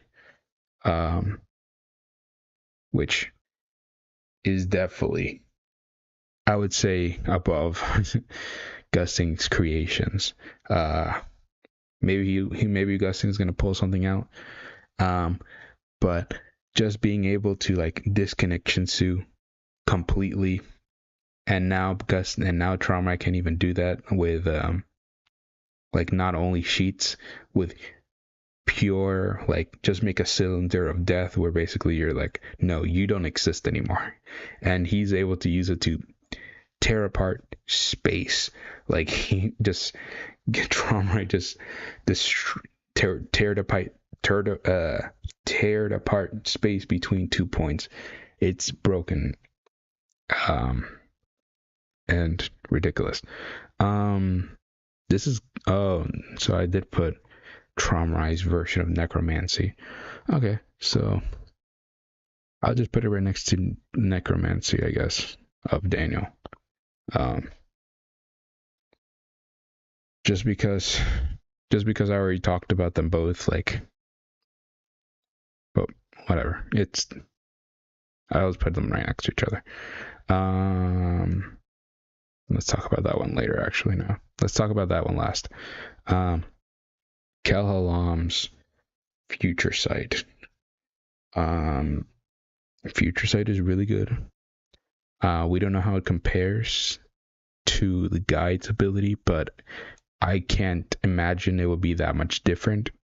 But I'm just gonna put him right below a Guide, because he still has his assistant So I'm assuming that a Guide's ability is still somewhat a bit better than Kel'Halam's.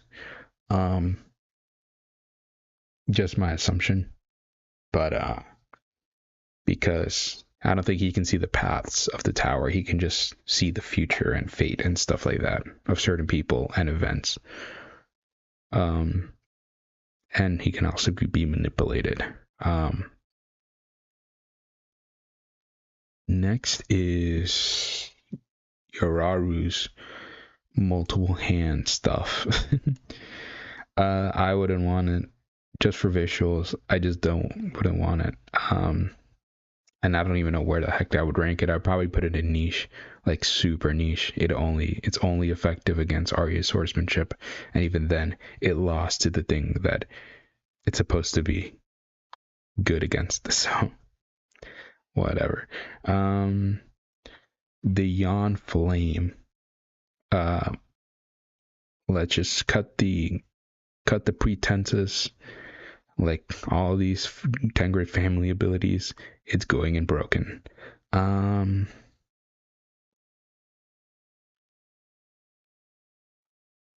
put it in the bottom of broken though. It's a fire that can burn anything and a fire that can save anything. It's pretty self-explanatory.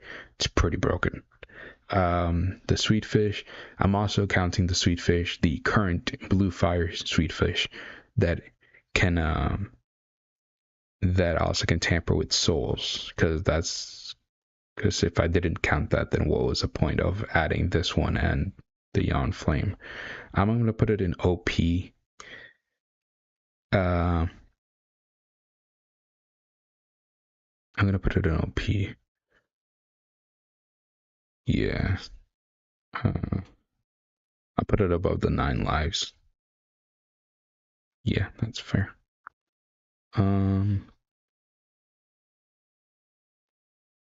Next is, okay, so this is Fist of Gorgons, and unlike the Scorching Fist of Death, I'm going to say that this one is broken, just because it was able to completely destroy another thing in the broken tier, which was the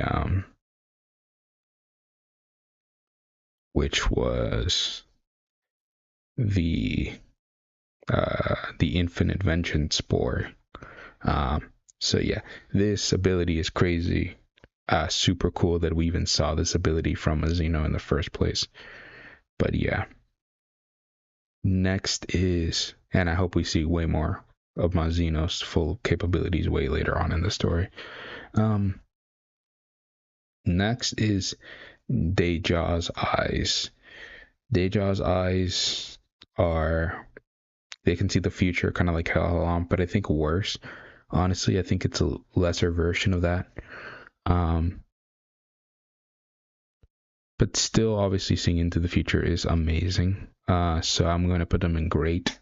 Where in great? I'm actually going to put them in the bottom of great. I think, yeah, that's fair. Because I think it's only 5 seconds or 10 seconds into the future that Hockney can see. So I think that's fair enough. And finally, there's a duplicate picture, but this is the final one. This is King Jahad's Fate Manipulation ability. Basically, King Jahad's fate powers. And if it works the way that I think it works and how everyone else probably think it works, it's going to go at the top of broken. Being able to not only see fate, plan ahead of it, manipulate fate from other people that can also see fate. It's broken. So if it goes the direction I think it's gonna go, it's the top of this tier, and that's why I wanted to end it off with it. Oof, that was something. I don't think there's that much I would want to change about this tier list, honestly. It was pretty fun making it. We have 50 images, or 49, I guess, because there's a good duplicate. There's 49 images in this tier list. If you want to see it, it goes from broken to OP to great to really good, to niche to okay, and I wouldn't want to use it. There was a lot more I wouldn't want to use than I thought, but I'm overall happy with this.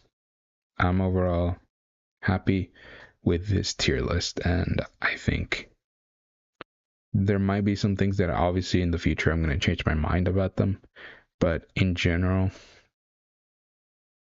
I think this is fine for now. Yeah. Yeah. There you go. I think that's good.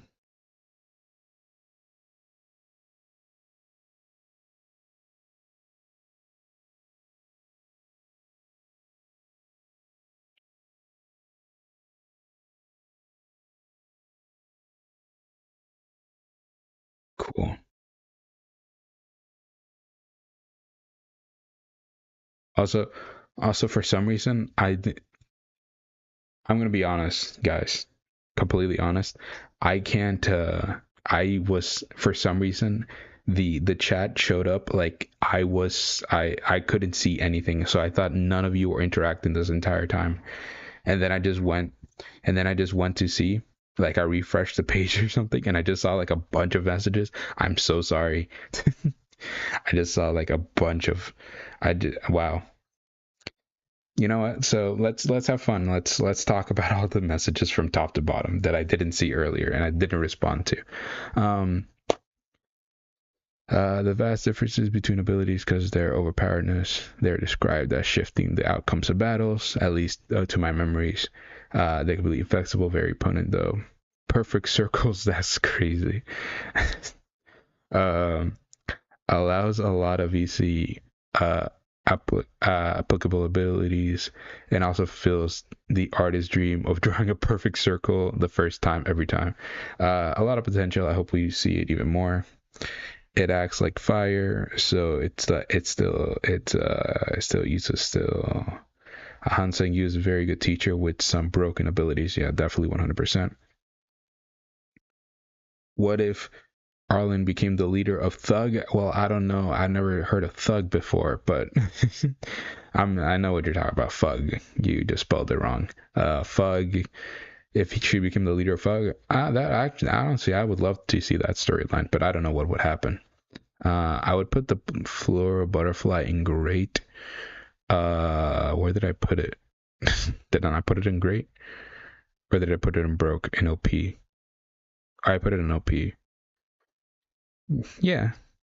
Hmm. You know what? Now that I look at it, but I don't know where I would put it in great though.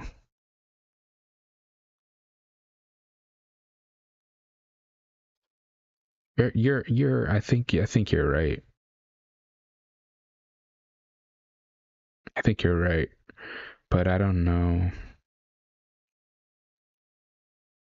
I don't know. I think I'm gonna keep it. I'm gonna keep it, but I think it should probably be around the bottom of. I'm gonna do this. I'm gonna put them. I'm gonna put them in the bottom of thing of it, right above reverse flow control. Uh,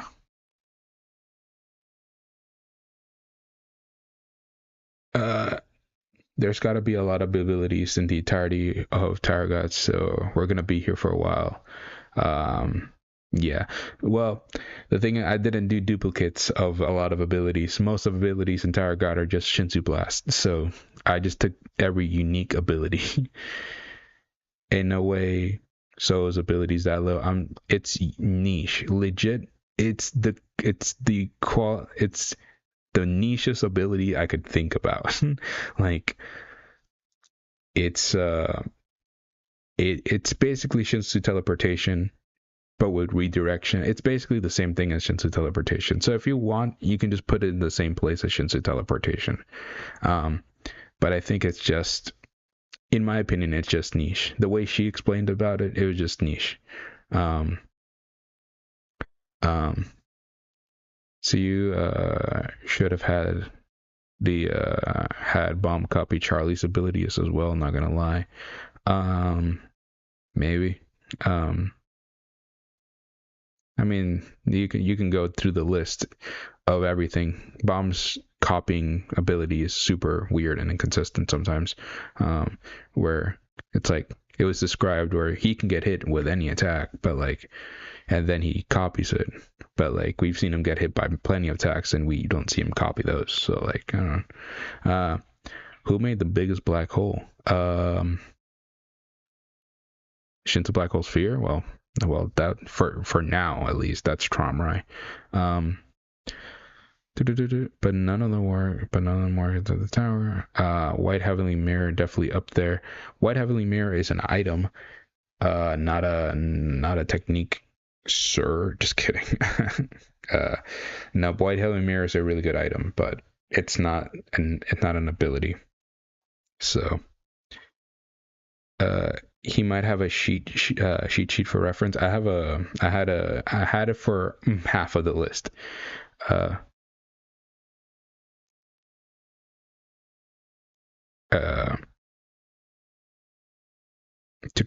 Yo, I just came to say what's up. I watched the video after the live. Bro, you're packed with information. How can you remember everything by just a picture?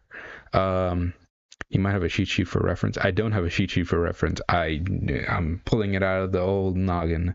But I had a cheat sheet for where I placed half of the items, half of the abilities. So no. Maybe one day we can do a Tower God Jeopardy or something. I would be very capable in my ability to think. I think I could win that.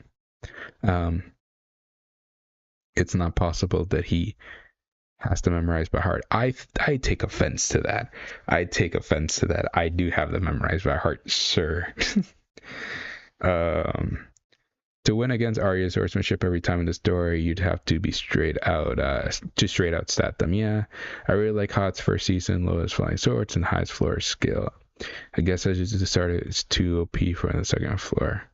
Yeah, and I probably wouldn't even work with the Shinsu density of those floors at that point with the sword stuff. But that's a really cool ability technique too. I forgot about that. Oh, totally. It was so game changing. I somehow doubt it. Funny to think the wide range of necromancy, that and the souls users in the tower. Yeah. The downside of beastification doesn't really sound like a downside unless it's against Han Sung. Yeah, that's why I didn't knock it down that much. Where you place flower butterfly technique. Well, that explains it. I was wondering if you were ignoring us. No, I'm so sorry for ignoring you all. But no, I wasn't ignoring you. I legit, for some reason, couldn't see any of the messages that were popping up. I thought all you guys were just not interacting in chat. So I was just like, oh, today's gonna be a sad stream, man. Man, it would have been fun. It would have been fun to talk, but I did the whole tier list basically. Like, I thought talking to myself, but you guys were actually interacting in chat. Sorry about that, guys. Man, I'm sad about that, but whatever. I still liked reading all your guys' messages right now. And yes, all this information that I pulled out, I just remembered it all. I don't have a cheat sheet for it. This is why when you see a specific anti-chat, when you have viewers, you might want to refresh. That's the thing, is that I've had viewers before and no like activity in the chat before. So I'm like, I was just thinking it was like that, but I guess, yeah. Sorry about that, guys. It was weird because the thing is that it's weird because normally, even if like I don't refresh like in my phone next to me, like it on OBS, it should already be refreshed or whatever. I don't know, whatever. It just happened like that. I'm sorry that it happened. Yeah, but at least on an hour in, yeah. No. I mean, the thing is that I'm also comparing it to when I first started doing these live streams. The first time I started doing these live streams, no one interacted in chat, like almost no one. But I'll be completely honest. So I'm not. So I was just thinking, I was like, oh, I guess people just don't want to interact, and I was fine with that. I didn't care. I was just like, well, let's just do the tier list and then call it a day, I guess. And I still had fun thinking about it. But yeah, no, and I still like to hear your guys' reaction and stuff. And thank you all for still doing it, even though I wasn't interacting with you guys. But yeah. Yeah, overall I liked the tier list. Everything was, for me, everything was pretty okay. Is there any last minute changes you guys think that, like, of something I said that you guys just disagree with completely, other than like the things I already talked about? Like the so ability and the things. Any last minute changes now that I can actually see the interactions before we end stream, because we're definitely gonna end stream in a little bit. Now that we finished the tier list. No, but let me do one more check through them. Let me do one more check-in through them.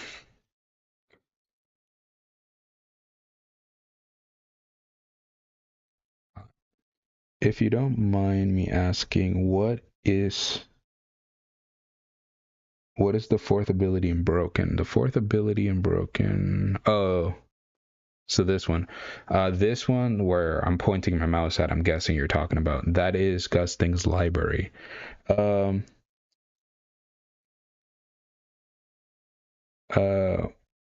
don't personally. I've been fine with all these placements. Cool.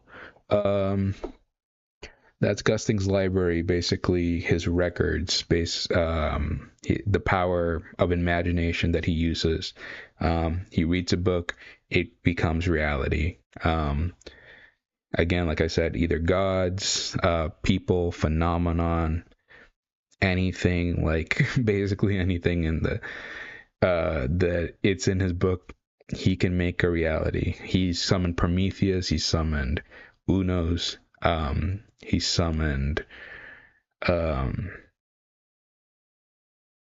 what else he summoned? He summoned Seraphim, stuff like that. Super busted ability.